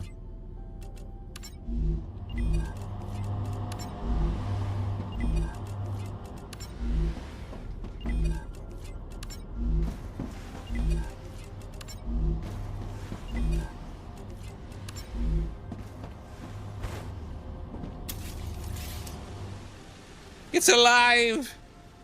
It works! Oh, man, what a mess. No matter what you do now, you'll have to modify this, so don't worry about the small details. I mean, we already kind of fudged with the small details all through all this.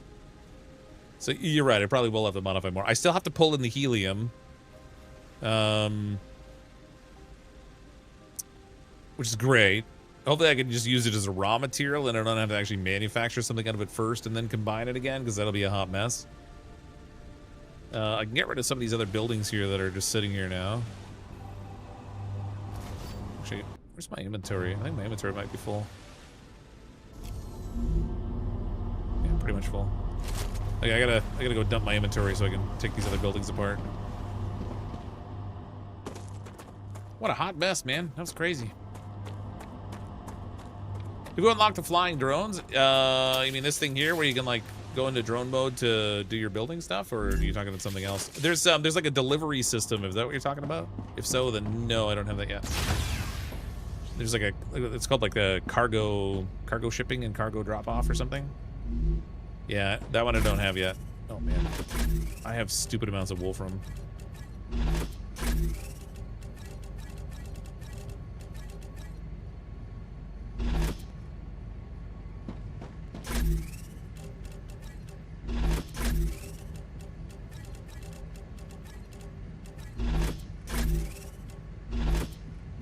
Oh wait, where'd I get all these ceramics from? I must have broke something down that I had the minute. Helium, calcium.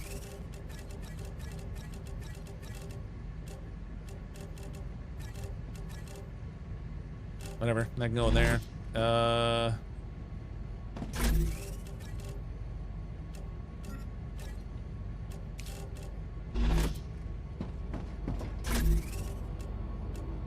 Okay, all set to break more down. What if I have them stop at a storage bin, then feed back into the system? Which stop where at what storage bin, then feed back into the which now? You're talking about the helium or something else?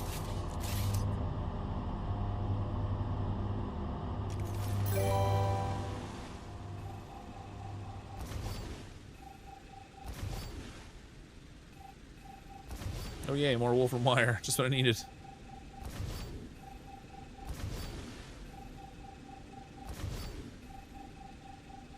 Upgrade rails in the mines. I should do the calcium ones at the very least.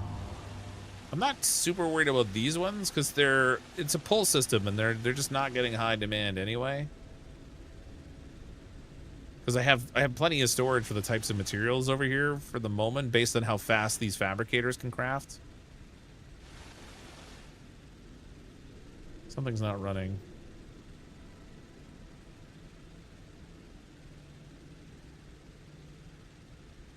I'm making wolfram. Did I not have any titanium parts involved in that build? I gotta see what I'm looking at there.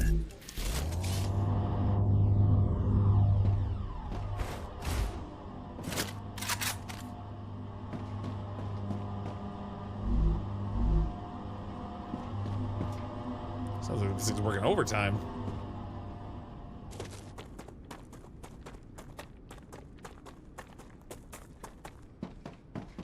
You set up a separate line to produce ammo? Gonna need that if you don't want to go exploring much. No, I haven't set up something like that, no. So this one's making housings.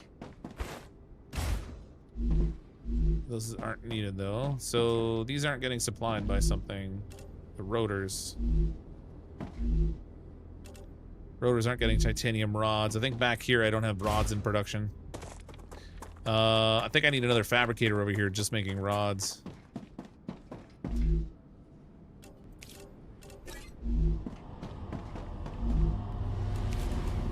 See, I did have these separated, so one was making beams, one was making plates. I think I need another one making rods. Because in rod we trust.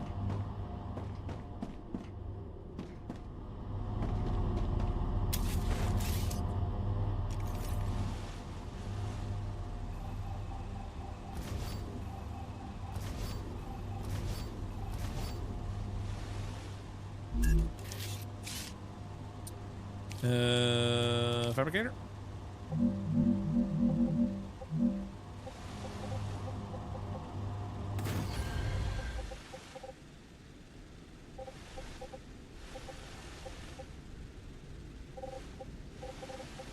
Which means I'm gonna need storage flow for that one too. Dang it.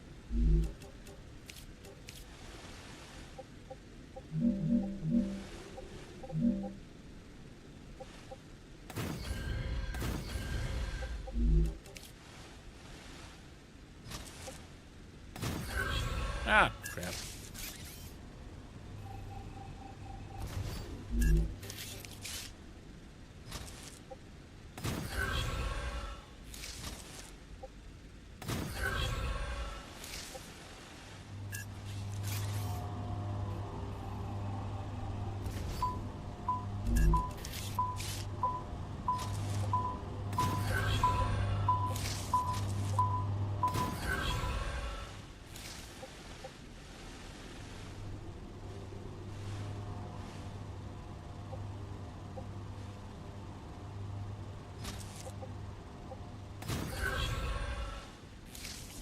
Okay, this one I'll just set for plates, because I got this one set for rods, and this one set for beams at the moment. I guess in the interest of speed, I could set a couple of them to beams. Or not beams, a couple of them to rods, because I'm gonna need the, flow.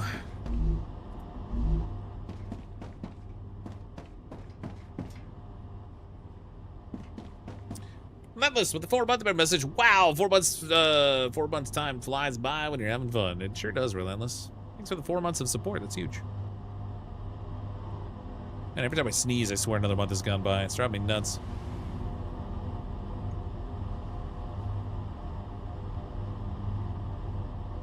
Set up a ammo. Can you upgrade machinery too? That I'm not sure about actually. Where'd Nate run off to this time? He was playing Water Park Simulator tonight, I think.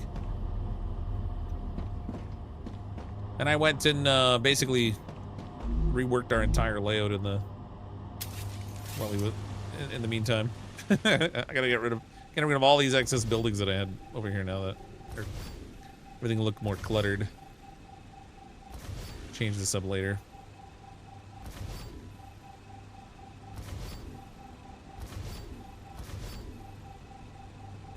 See, these are actually faster when you have like feeding like multiple fabricators for the same type of thing, but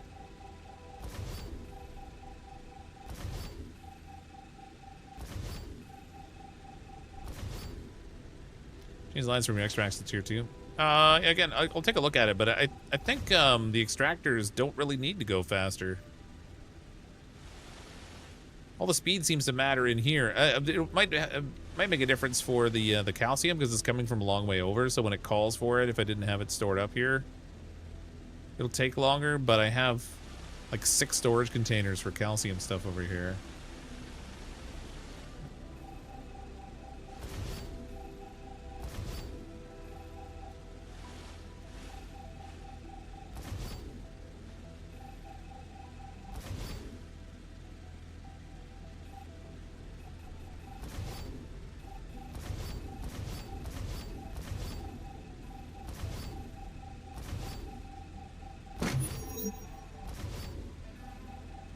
My inventory is gonna be so full.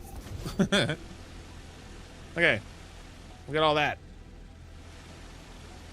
So this is the core factory right here, such as it is. Seems to be working. Well, I don't see anything launching at the end there. What we got here?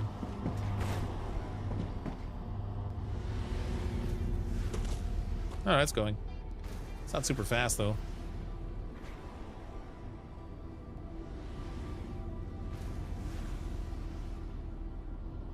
Are there bigger storages? There are, yeah. So if we go and look at the upgrades that you can unlock through the different contracts, there's a larger single product storage, and then later on there's one that can have like multiple products in it, which is the one I'm kind of wanting to get my hands on. Those are actually in the robotics thing. So we've got cargo dispatcher and receiver is the next thing we unlock on this chain, which I'm gathering will like, if you put it in a remote harvesting operation, it'll launch from there and be received, you know, your primary thing.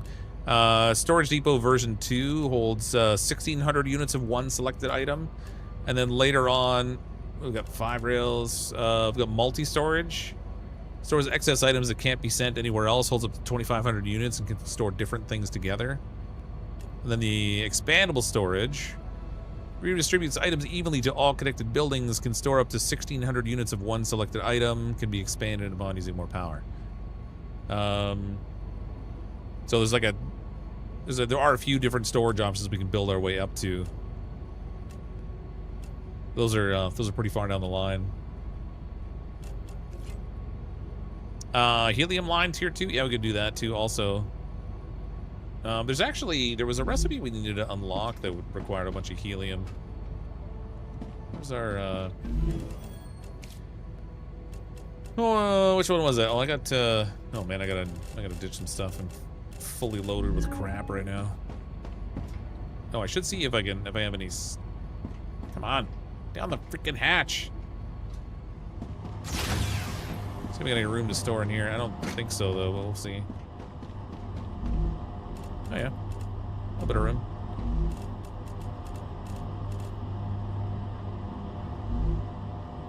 Just a wee bit of space. Then over here, if I have room in the plates one. No, it's full. I guess when the logo's green, it means it's full.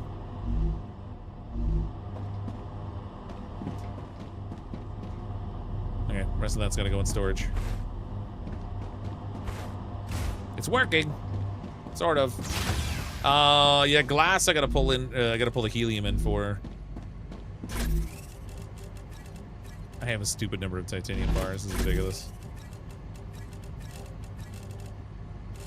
Actually, I have room for those out there.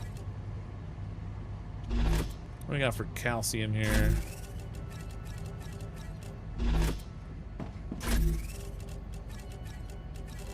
I don't have enough storage. This sucks.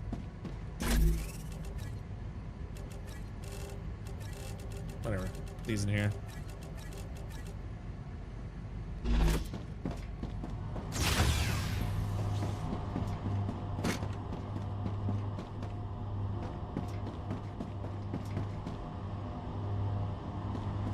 Sounds like I dropped something over here.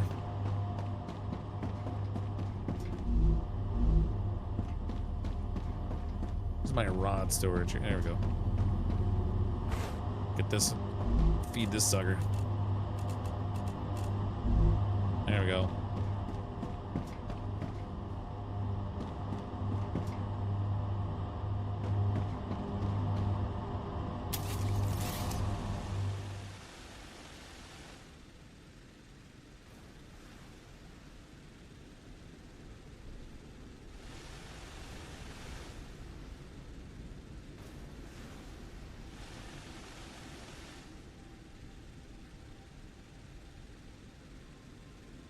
I've only got one machine making wolfram wire right now too. Maybe we should make that two.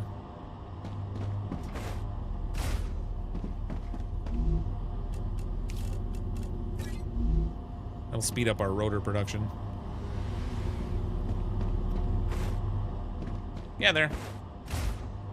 Did something on the production line need rotors, the stabilizers? Yeah, so I'm making stabilizers right now to send out. So I have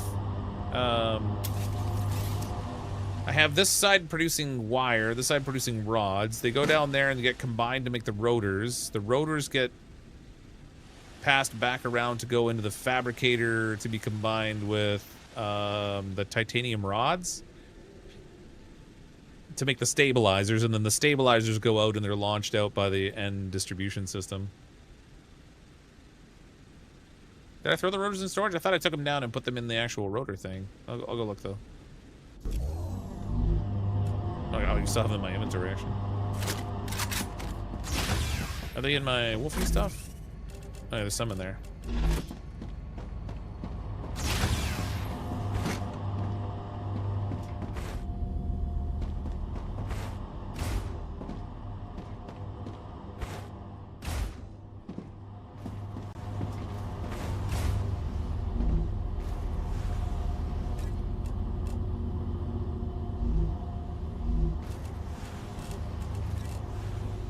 There we go. I'll speed that up a little bit. Fabricator is still the slowest point in here, but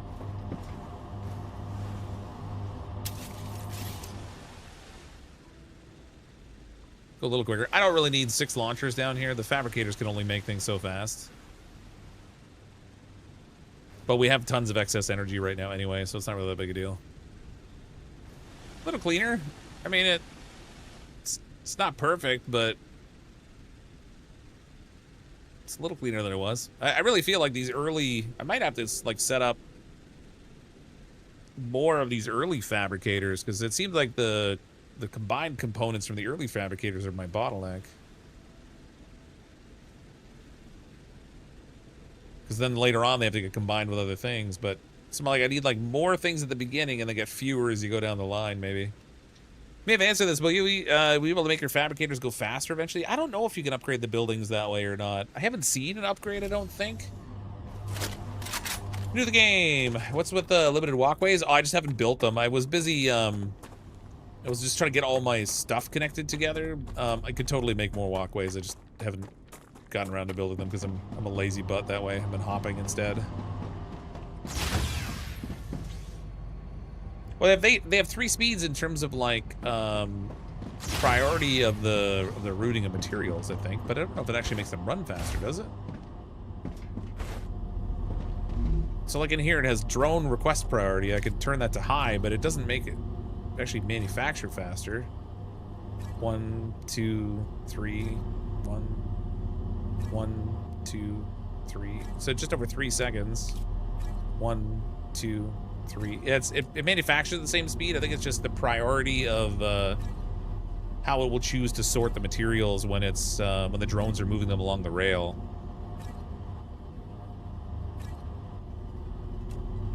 So you can set like low, medium, high priority on it, but it doesn't actually make it craft any faster. I don't know if you can upgrade those things.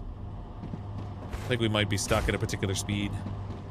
Finally caught one of your streams live. Hey Boom Beach, how you doing?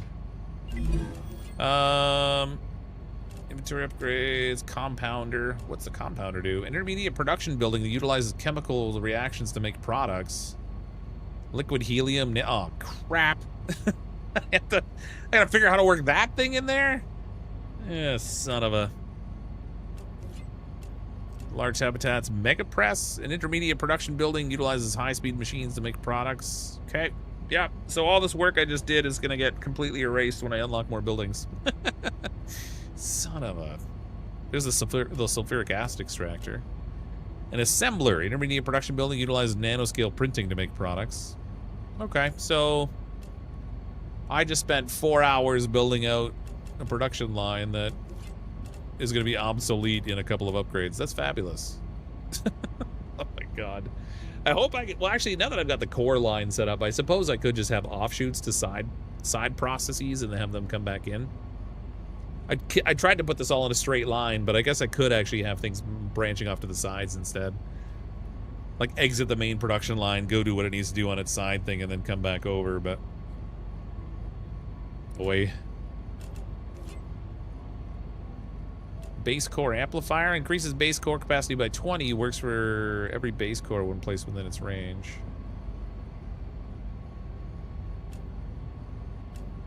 That's not much of an upgrade because the base core holds 1,000 heat protection. I think they might need to tweak that one. Solar generator version 2, base core amplifiers are V2, wind turbine version 2. Yeah, I don't see anything that makes the buildings faster. I think we're just stuck with whatever they're producing at now. Then the key is just having a lot of them, I guess. You won't need half this stuff after a few upgrades. That's why it makes more sense to get the task done as soon as possible, I guess.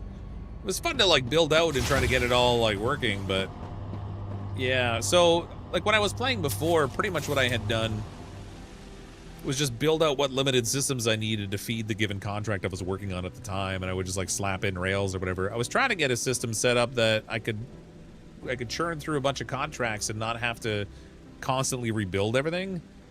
But based on the manufacturing stuff we have now, this works, but as soon as we get those other machines, it's going to throw a whole wrench in the mess. Do not upgrade your base core, as all hell breaks loose with the aliens when you do. I've heard that, yeah, so I haven't done that yet. I think next time I play, I'm gonna have to come in and start setting up some like defensive turrets.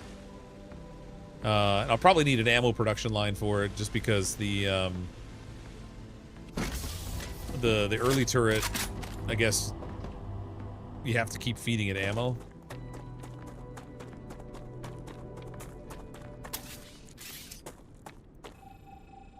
Can storage units forward resources from other storage units, even if they're storing different things? I don't think so, because they have to actually call for the item. It's a pull system, not a push system. So it would never call the items from the other storage because they're not of the right type to go into it, if that makes sense.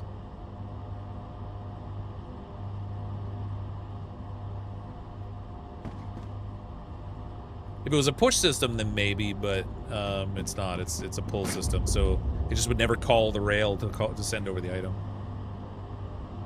Late night stream did last night. Don't want to spoil, but don't do this. You're much.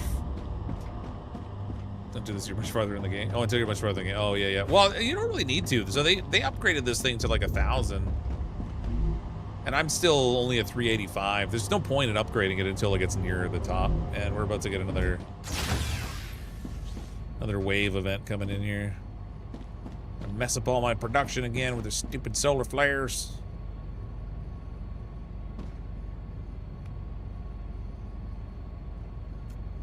Anyway, it's 21 in the morning. I unfortunately have to be up in the morning. I got stuff to do tomorrow, work and appointments and things.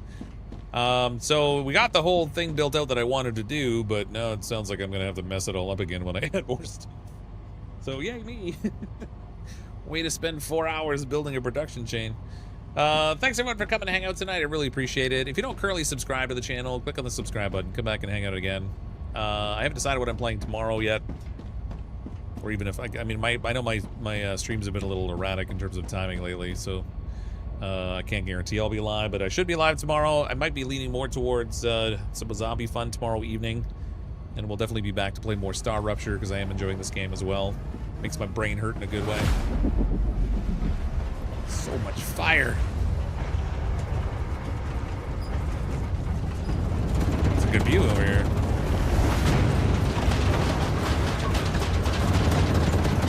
So cool. Anyway, thanks for the super chats, new members and what have you. Appreciate all those. I'm gonna see who's live right now. I have absolutely no idea. Maybe we do a little raid on YouTube.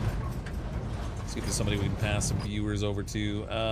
Actually, I see Brian's live right now. That's unusual for him. He's not normally live this late. We'll go raid Brian over there.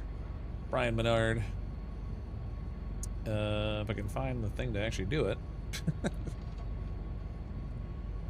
Redirect to Brian Menard. Looks like he's played a little bit of Need for Speed 2 Underground.